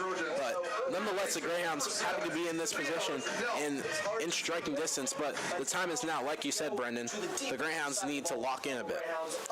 So Delp, who just made the suction catch at third base, is now leading off the 6th inning for the Trojans. He takes the first pitch, takes the first strike. A couple innings earlier, he was hit and pelted by multiple... Yeah, a really solid pitch there from Raegan. Had a lot of movement down the middle. And again, as he takes the tried the same pitch, that time a little bit too high, a 1-1 count. In this one, possibly the primary goal is to escape what... Yeah, just need to make sure to keep this one in the area for the Greyhounds. Raegan, this pitch again high, a little bit outside as well, a 2-1 count. Delp, one of the only juniors on this squad for Center Grove, especially in the top of the order. Outside pitch, a 3-1 count. Raegan had a beautiful first pitch, but yet to find the zone sense.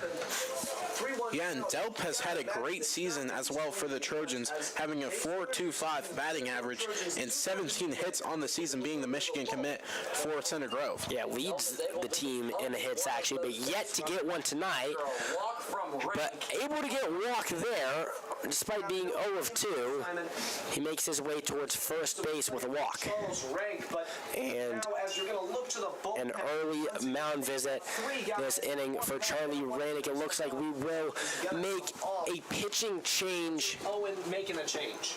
Looks to be Eli Weir, one of the 3 sophomores. Yeah, Eli Weir, a sophomore, a talented sophomore for the Greyhounds, stepping in a big moment for the Carmel against one of the best teams, getting some motivation from his infielders with some experience, getting some words of encouragement and support before he goes up to pitch for the Greyhounds. Trying to turn this around a bit after a bit of a mediocre performance there from Raegan. From the JV squad. And he's got some pretty good stuff here, Simon. He's got a nice breaking ball.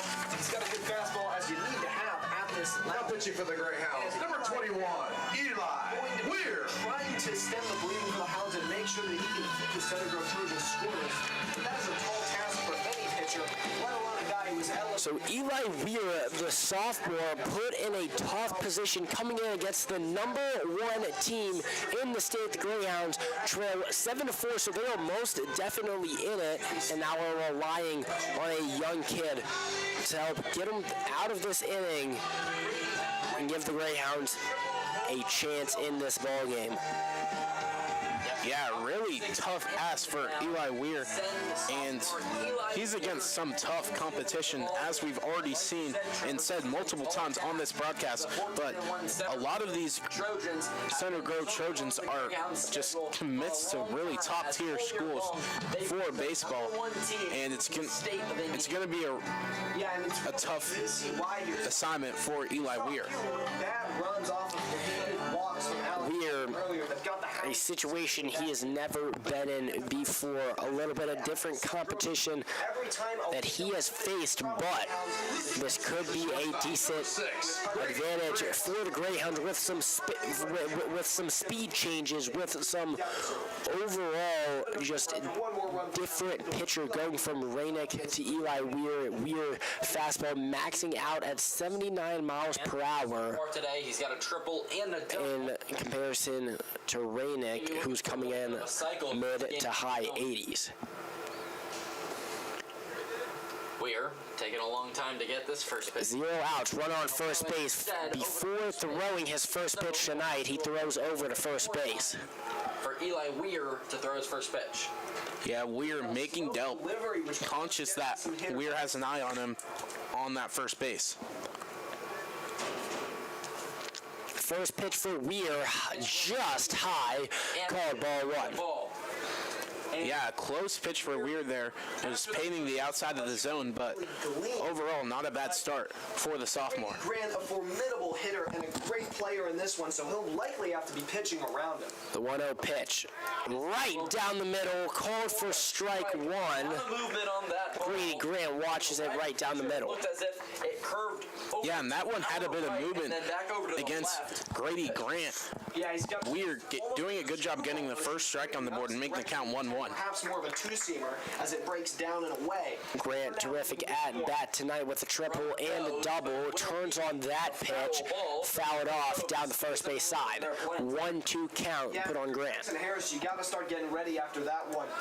Yeah, Grant having 14 hits on the season, a 350 batting average, but he's already in a tough situation here with the count being 1-2. Jackson Harris and the Hounds, who's likely got to ready up his pop time and make sure to be prepared for any future steal.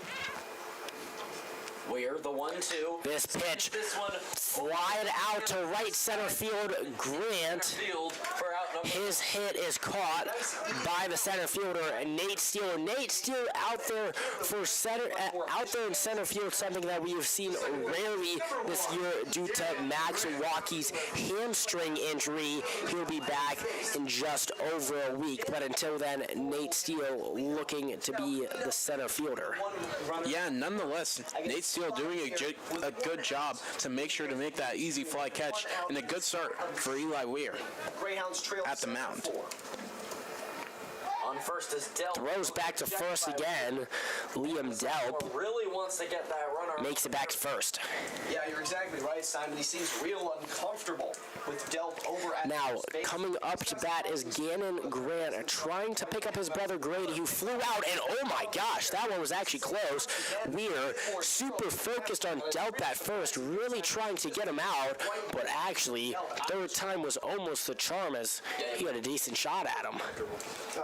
Yeah, he seems really concerned with Delp out there at first, but nonetheless, his next strike had a lot of movement on it, and it's a good pitch by Weir to make the count 0-1. Command over Gannon Grant hasn't quite had as good as a game as a 1 out. Trojans lead 7-4 at top of the 6th inning. Delp, the base runner on first base as Weir, the 0-1 pitch. Delp is stealing the high throw by Harris, thrown into center field. Delp's gonna try 3, steal the throw late, and Delp able to steal 2 bases due to Harris's overthrow. An unusual poor performance we have seen tonight from Jackson Harris offensively and defensively. Yeah, Harris hasn't been able to stop some of these balls that we're accustomed to seeing him stop as the Baylor commit, but not having his best game in this one and making a mistake of sailing it over second base.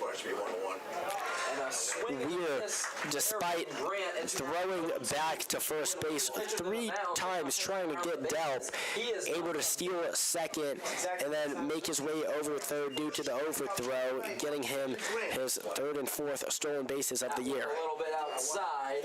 That pitch outside, a 2-2 count now, Yeah, Weir, Simon, elevated from the I believe, perhaps showing a little bit of for Grant. held himself quite commendably through his 2. Yeah, it's a 2-2 count with 1 out on the board for Carmel. Find that out with 1 gone.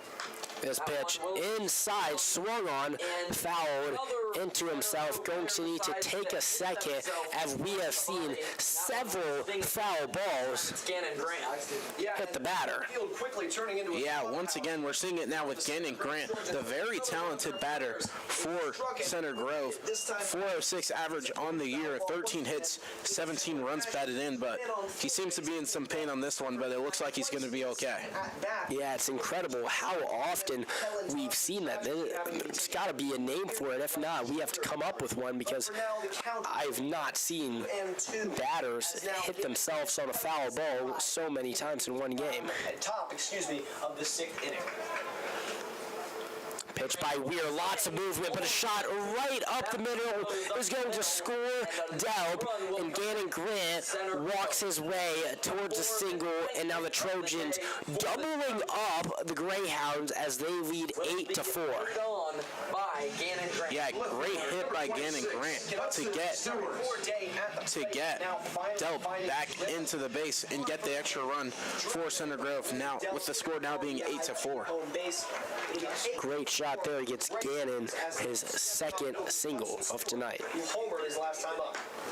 The first pitch in there for a ball. Up now is Hudson Stewart. Hudson Stewart hit the 3-run home run in the last inning, the play of the game so far. Yes. 1 out.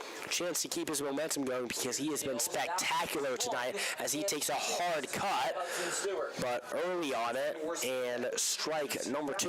Got almost Yeah, really tough assignment here for Eli Weir against arguably the best player on this team and in this batting lineup. motion. Weir's done a great job as this ball's chopped towards first base. Beam, great job to keep it fair, scooping it up and stepping on first base. The Trojans, Gannon Grant, advances to second base. Yeah, heads up play from being there, Simon. Yeah, good job by Weir to get Hudson Stewart out on this play. One of the tallest tasks that he'll face in his career. But as a sophomore, he's doing a great job stepping in for Rannick here and kind of weathering the storm a bit for the Greyhounds, although he did let up a run. For the Center Grove Trojans. Yes. So with that, now up to bat is Tristan Yerman, 2 of 2 tonight with 2 singles. Hello, count. Weird deal. First pitch of this at-bat, just shifting from left to right, just beautiful pitches as Weir. Speed is not his specialty, but those off-speed and all that movement certainly is, as it has caused the Trojans some problems. Yeah, it's been the movement and placement for Weir that's really thrown off a lot of these Center Grove batters. Yeah, and it's so smart to go from O'Brien and Rainick down to Weir, because 2 players that are a little bit more inconsistent, have a lot of heat to them. Then we go to Weir, who's better at finding the zone, a little bit slower, great off-speed, great movement, just tough pitching adjustments that the Trojans need to make offensively. Get right back on the mound, trying to avoid a balk. Yeah, with a 1-1 count with 2 outs in this, Weir has a chance to close out the inning for Carmel. That would be much needed for the Greyhounds, as we are at the top of the 6th, as the Greyhounds trail 8-4, and wow, the consistent slider by Eli Weir once again gets Tristan Yerman watching that one fly right past the plate for strike number 2. He's worked the pitcher's count 1-2, payoff pitch incoming to potentially end the inning injury. Why not do it again? Give me another slider, Weir. It has been incredible. This time just giving a little bit of a fastball as it is up to Treadway. Treadway calls off Silas Steele, makes a grab, gets the 3rd out, and The Trojans lead 8-4 Neil and Treadwell going into the bottom of the 6th inning. Yeah, and what a performance in that inning that we saw from the sophomore Eli Weir stepping in for Charlie Rainick and making the plays like we saw with the sliders. And we talked about his pitching, very impressive pitching that we saw. And it caused a lot of trouble for some of these center field players. Beautiful performance from Kellen Thompson before he was taken out. Now Nicotine, the 4th pitcher of the game for these Trojans, to most likely send them over the finish line. Yeah, and wonder what Carmel's going to be able to do going into the bottom of the 6th inning. Going to need to put some runs on the board and going to need to get some hits from someone not named John Zangrilli. Yeah, well, coming back on the mound for the Trojans is the senior Eric McAdee. We saw him in the last inning doing a solid job, but is now faced with an opportunity to go into a final inning with a 4-run lead if he holds them to 0 runs. Yeah, and this is a huge inning for the Greyhounds where they need to at least close this deficit between them and the Trojans if they want any chance of pulling off this comeback. First base at the dish here as Carmel really starting to be in their savior, and Johnson really is not good enough for another 4 batters. So they're going to have to be looking to another angle. And up first, you already talked about it. Up to bat for the Greyhounds to start things off in the bottom of the 6th inning will be Jacob Beam, the senior and the first baseman. On the 6th for the Greyhounds. Yeah, we'll see what Jake Beam's able to do here for the Greyhounds. One of the most experienced players for Carmel, and they're going to need him to step up in this game if they want any chance of coming back. 0 of 1 tonight with a strikeout, got walked in his second at bat, and is actually one of their 4 runs. First pitch over to Beam. But the first pitch is also taken for a ball, a 1-0 count now. 8-4, Beam's team trails. Second pitch fouled into himself. Oh my goodness, that one looked the worst out of the several that we've seen. Yeah, that looked very painful for Jacob Beam there, falling to his knees immediately after being hit by the ball. But he looks to be in pain, but it looks like he'll play on. Makes the routine play, and the throw to Tracy gets the Trojans out in number 1 of the bottom of the 6th. Number 1 of the bottom of the 6th. Yeah, good job by Grant there, the second baseman, to make the play on that one and just make the easy throw over the first base to Tracy and get the first out in this inning for the Trojans. Zangrilli is still the only player on the Greyhounds to get a hit tonight. Against Eric McAtee here in the bottom of the 6th. No runners on base and 1 out. Neil's first pitch is in for a strike. Yes. And then, Now up to bat for the Greyhounds is Mark Niels, the junior, playing in right field. A little bit of shifting in the outfield due to Walkie's injury. Niels is faced with a 1-1 count. The Hounds have seen a lot of success so far, Simon. Yeah, Neil's facing a tough assignment. Going to need to make a play for Carmel in this inning. As that pitch low and outside, 2-1 count. 2-1. 1 out. Yeah, good job by Neil to work this count to 2-1 for himself in this at-bat with 1 out on the board. 2-1, 1 out. The pitch by McAdee low and gives Niels a 3-1 hitter's count. Yeah, good job by Neil so far in this at-bat to get it to 3-1. Niels looking for his first Pitch by McAdee, dribbled by Niels. McAdee lets it take a couple hops to him, scoops it up, throws it over to first, and gets the second out of the 6th. Yeah, Niels may regret swinging at that pitch. Obviously, we saw it having the 3-1 count. You seem to be a bit indifferent about it. Yeah, you have to attack, and yeah, he had a 3-1 count. That's a hitter's count. You're down 4 runs, whether you take the pitch pitch or not, I like the hitter's mentality, as I've mentioned several times. And Grilly's still the only batter to get a hit. Yes, maybe he could have had a chance to get walked if he takes that pitch, but honestly, I thought it was a good pitch to attack.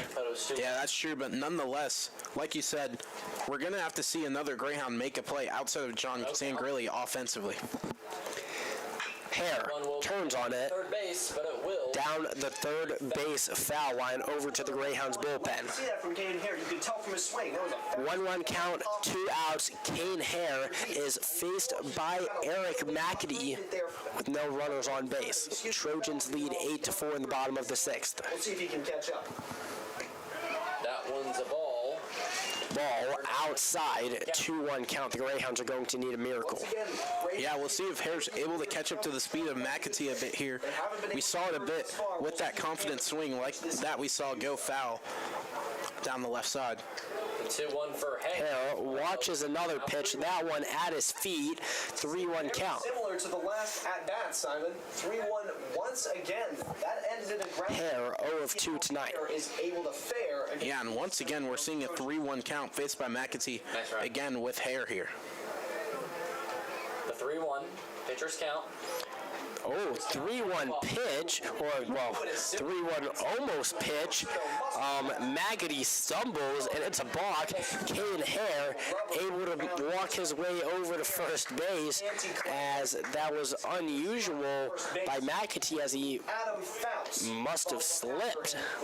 Yeah, and once again, it's the unforced error that we're seeing from Center Grove. It's been the only thing that's really beaten them in this game, giving up most of their runs due to those unforced errors and walks. Again, the Greyhounds have 4 runs, which is a solid amount of runs. 0 RBI, 0. It's all off walks in runs, wild pitches, balks. So as we see one right there, giving the Greyhounds another base runner. Honestly, for the #1 team in the state, Center Grove has made their fair share of errors and struggles tonight. As this pitch onto Adam Fouts is popped up, Yerman's running at it, over the net, into the bleachers. Yerman unable to get a chance at it. And trying to catch it in his hat, but unable to do so there. Poor fielding from everyone involved on the field and off. And a 0-1 count with 2 outs, a runner on first base. After that one, 0-1 count to Adam Fouts. This would be a good time to get a rally going. the runner on first. Yeah, and the Greyhounds definitely need it with a bit more momentum coming from that balk. Fouts now has an 0-1. That one, another foul ball. This time the call. Fouled off Safety. over the Greyhounds dugout. Yeah, once again, where we see the same scenario in the stadium that we've seen so many times with the ball going outside into the parking lot.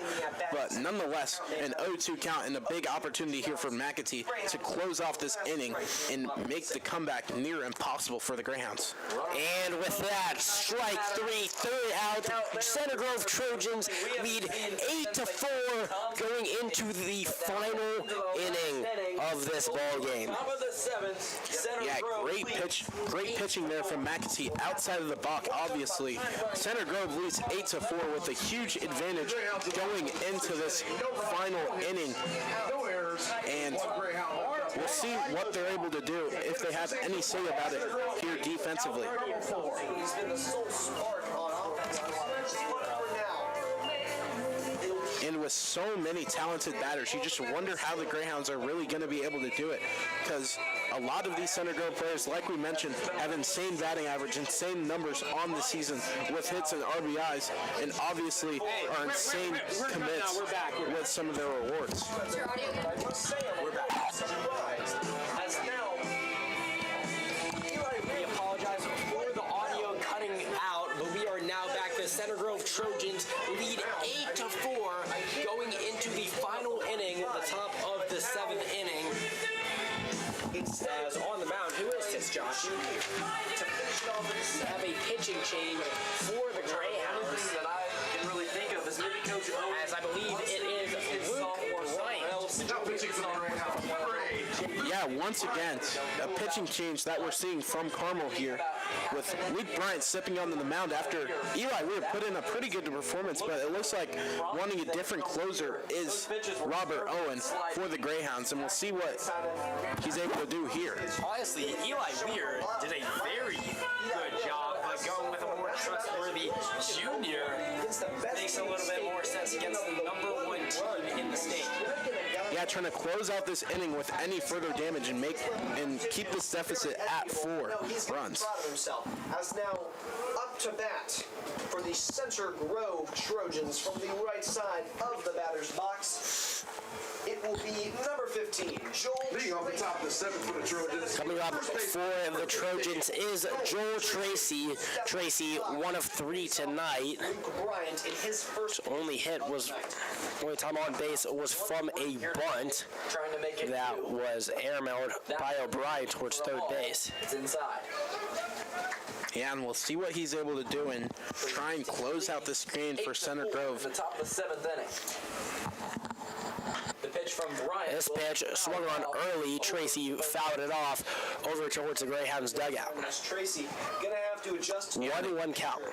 An aggressive approach by Tracy there, trying to adjust to the pitcher a bit, and as he fouls that one off to the left. Mound after only the 2 pitches looks to be a pretty prototypical pitcher. Bryant, the pitch. That one Nice pitch, called for a strike. Harris unable to squeeze it. for the Greyhounds. And also, By Jackson not the best throw back to Bryant. Good amount of velocity on it, perhaps. At least he's getting the struggles out when there's no base runners on. 90s. That's now Luke. Yeah, Harris hasn't exactly had his best performance, the top-tier performance that we're used to seeing from him Outside. for this Carmel team throughout his career. Obviously, the commit to Baylor, but not having his best game in this one as the count goes to 2-2. Usually Carmel, not as much Center Grove. Yeah, 2-2 count faced on Joel Tracy. This pitch into the turf. It bounces behind the catcher, but it doesn't matter as nobody's on. And a full count now for Joel Tracy to start the 7th inning. Guys, Luke Bryant, he has a lot. Yeah, and a crucial opportunity for Luke Bryant to start this inning off well for the Greyhounds to get an out here. Or Making him incorporate some off-speed stuff. And the full count pitch high, called for ball 4, and Joel Tracy walks his way to first base. Starts his day off in the top of the 7th. yeah, good job by Joel Tracy there, being patient, working his way back into the count, and getting the walk against Luke Bryant. And a pinch runner for the Trojans as well is Braylon Story, the sophomore, going to pinch a run for Joel Tracy. Yeah, Story, we haven't seen him hit here, but we've seen him multiple times be a pinch runner for the Trojans in this game. But now, Up to bat, Alex Gilliam, the junior, batting .308 on the season. 1 of 2 tonight with a single and a pop out. Now faced with a runner on first base in an 8-4 lead in the final inning. Simon, but I will say this, he's got a dangerous. Alex Gilliam is taking on Luke Bryant. You know he's liable to make something happen. Yeah, we'll see what Gilliam's able to do here. Still trying to against Gilliam here.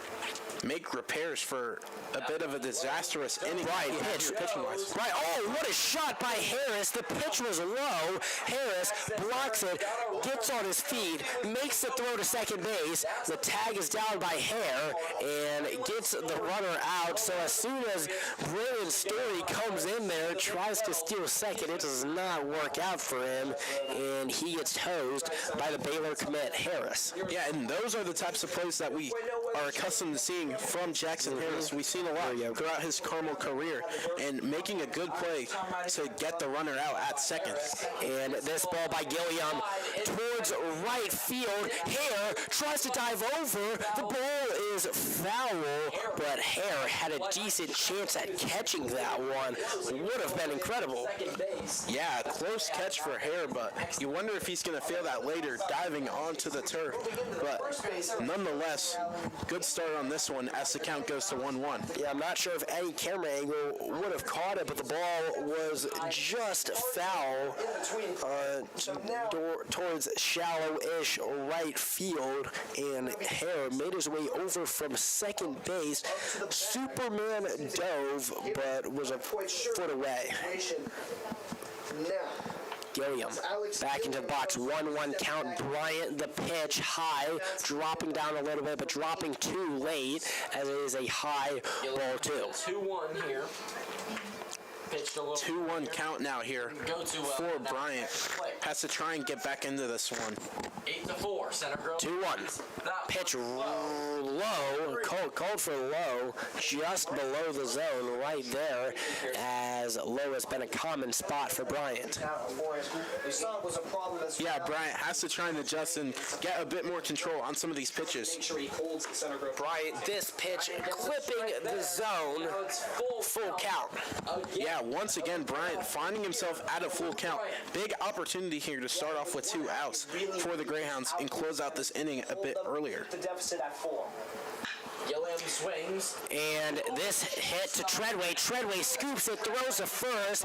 A decent chance by Treadway, but unable to make it happen as it is a single by Alex Gilliam, his second tonight. Especially for Alex Gilliam. Yeah, would have definitely been a tough play for him, the shortstop, Jackson Treadway, also the quarterback for the Carmel football team, but not able to make the throw over there. And great job by Gilliam to get himself on the base. Hitter Reed Sawa. Now up to bat is the senior Reed Sawa, batting .333 this year, 0-2 tonight. Coming to Indiana Wesleyan University, 1 out, runner on first base, Harris. Nice block there to prevent Gilliam from advancing to second. Going second, but too bad Gilliam didn't go. Yeah, Bryant signaling to Harris there that that's on him. That's his mistake. Harris kind of bailing him out there as one of the best catchers in the state. This pitch high, another ball. 2-0. And a 2-0 count. Bryant really struggling now. Yeah, Bryant has to try and get some more control on some of these pitches here. Everyone's rounds a little bit tired here as we have now entered into the 8:15 and past territory. And another ball into the turf. Another block by Harris. Meanwhile, darkness befalls. But now a 3-0 count. 3-0. Yeah, like you've said a lot. Yeah, and as the sun starts to set, this game starts to dwindle down a bit. And we're going to need to see a bit of magic from Carmel. And this pitch like this. right down the middle, a 3-1 count. Not going to swing it much, so dropping a ball in the zone going to be pretty easy for. Yeah, good job by Bryant to get that one into the zone, but still a tough situation for him with the count being 3-1. Goes over to first. 3-1 count. He throws to first base, keeps Gilliam on his toes. Gilliam able to make it back in time. Yet to see a guy really get tagged out at first, but they've been commonplace in this game thus far, especially with the Center Grove runner. 3-1 count, 1 out. Top of the 7th inning, the Trojans lead 8-4 as this pitch right down the middle, called for a strike and a full count put on to Reed Sawa. The inning for Bryant. Sawa Convert this time. Yeah, it's got to very picky with the pitches he chooses to swing at. really find the rhythm this time. And strike 3. The runner tries to steal Harris, throws to second. Not in time, but called for an out. And that's all that matters. Must have came off the bag. Ending the inning now, we go to. But ends the inning. So the Greyhounds, a good job getting out of the top of the 7th, giving up 0 runs, but still they are faced with a very, very tough situation. Down 8-4, going into bottom of the 7th, bottom of the final inning. The Greyhounds are going to need a miracle, considering the bats have not been there tonight. Yeah, Bryant struggling there for the Greyhounds in this inning, but nonetheless, as the closer, doing his job, not allowing any runs. And Harris making a couple of great plays there. Like we said, 2 times he saw the steal at second base, and he was able to get the ball over there in time for the Greyhounds. And now he turns it over to the offense of the Greyhounds, which hasn't been too productive outside of some of these walks and just mistakes really from Center Grove. So it's definitely going to be a tough task for Carmel if they want to come back in this game. I believe we have a pitching change for the Trojans. Again, very difficult to tell the number from up here in the press box. Numbers on the front of the jersey, super small. Number on the back, he is not turning enough for us to be able to see. Yeah, but nonetheless, Brendan, we'll be able to see what this new pitcher does. The fourth pitcher in this game for Center Grove, and it's going to be interesting to see what he does. My mistake, the fifth pitcher in this game actually for Center Grove.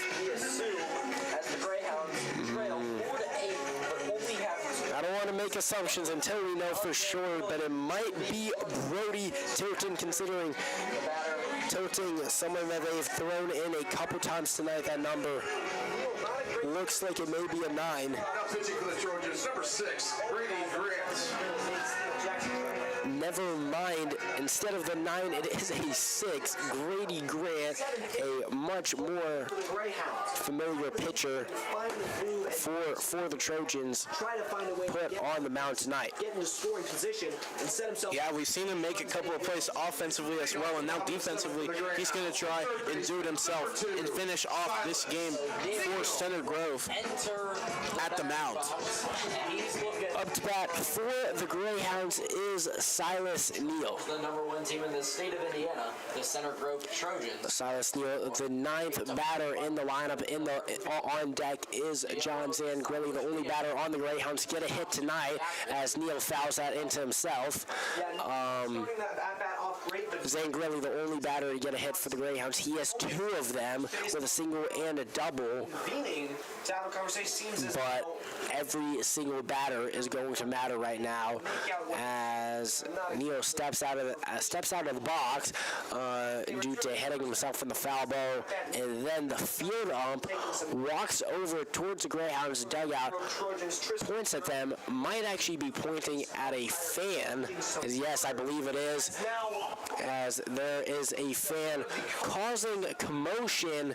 Greyhounds coaches trying to get their attention and try to calm down whatever commotion may be caused out in the stands. Yeah, obviously in a high school game, you don't want too many outside distractions. The ump just trying to make sure he has control over this game and over the crowd, and allowing the players to stay a bit focused here. That pitch just inside, called for a ball, a risky take by Silas Neal with a 1-2 count, but a good eye.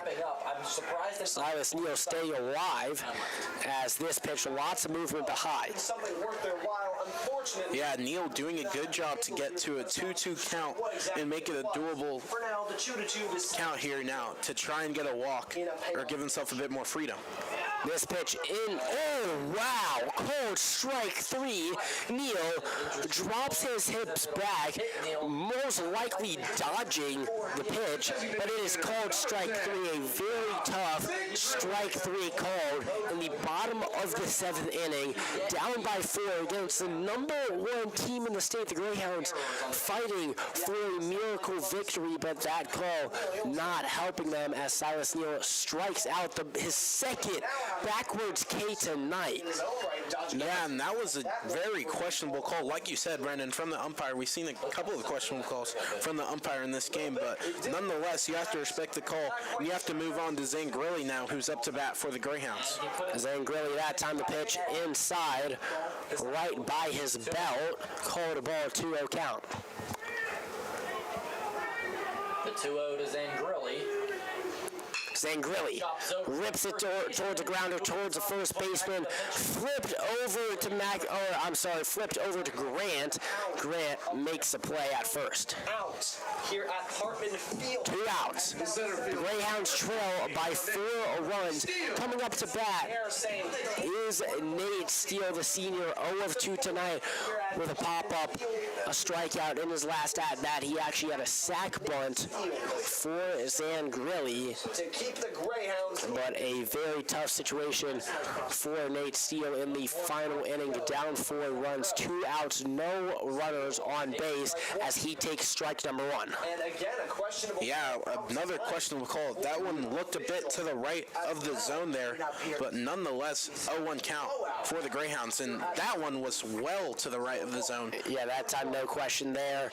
Grant spikes it into the turf. This team trails 8-4. They're down to their last out. 1-1 pitch. Steele takes it right down the middle.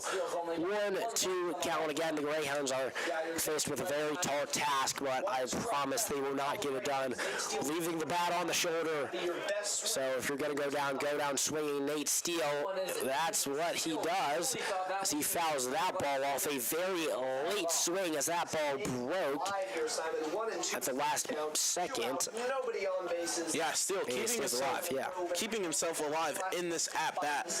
And a late swing, like you said, in that one. And the 1-2 pitch, strike 3. Oh, no, foul ball, actually. The Trojans thought they got it. Thought it was a drop third strike, as it was Yerman who picked it up, tagged Steele, but the umpire signals that Steele got a piece of it. And a 1-2 count, 2 outs. Bottom of the 7th inning, Center Grove Trojans lead 8-4, a chance to end the game. Yeah, but once again, Steele staying alive in this one. In this pitch, outside, 2-2 count with 2 outs, no runners on base. Nate Steele, will he keep the game going? Yeah, a lot of pressure on him with a 2-2 count and 2 outs in the last inning. Here's a pitch by Grant. Grant spikes it into the turf, and a full count. Now, Steele battles his way all the way back into the count. How much will that... Yeah, we've gone the distance from this at-bat now. A full count, 3-2. Steele under the most pressure in this game.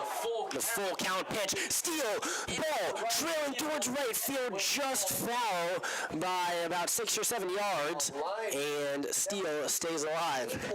Yeah, the third instance in this at-bat where we've seen Nolan Steele do a great job to keep himself alive in this game and really keep the Greyhounds, Nate Steele, to keep himself alive in this game and keep the Greyhounds afloat in this one as well. Full count, 2 outs. Center Grove a chance to end the game. Nate Steele a chance to extend it.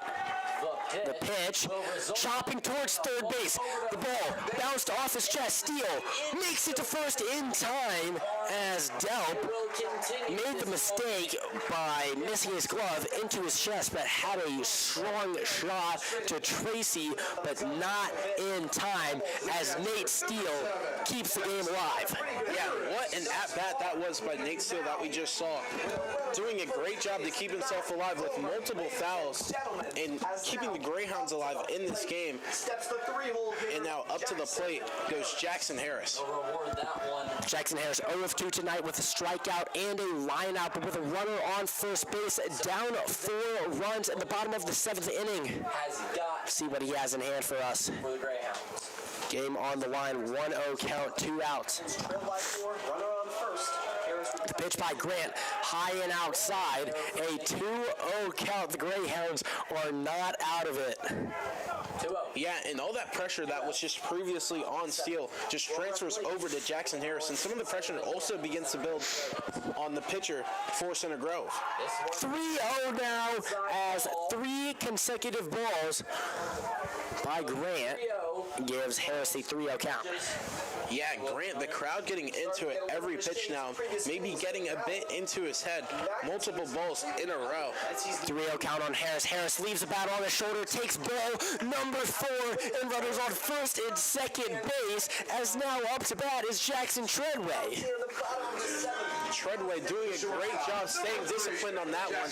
And at this point, you may be getting to the territory of just making Grant throw you a strike before even thinking about swinging and taking your bat off of your shoulder if you're Jackson Treadway up to bat. Trojans lead 8-4, so still, at best, a tying runner is on deck. So a lot of work for the Greyhounds, but have done solid with 2 outs, a little bit of a 2-out rally, getting 2 base runners. Nate Steele on second, Jackson Harris on first, and now Jackson Treadway up to bat, 0-2 tonight with a strikeout and a line out. The junior faced in a tough situation versus the junior pitcher, Grady Grant. Yeah, he stepped up multiple times for the Greyhounds in this season, and they need him more than ever, but the count goes to 0-2 for Treadway, and he's immediately backed into the wall. A nice curveball by Grant, 1 pitch away from ending this game. 0-2 count, 2 outs, 2 runners on base. The curveball goal just inside. Treadway is staying alive. A risky pitch to take with the game on the line. Yeah, that might have been a bit of a questionable pitch, but maybe a bit of a makeup call from the umpire there, because that looked like it was curving back inside into the zone possibly. The 1-2 pitch. Blooped over the second baseman, and some reason they're going to try to score. The slide is out. Why would you do that for the Carmel Greyhounds? But with that, the Center Grove Trojans wins the game 8-4.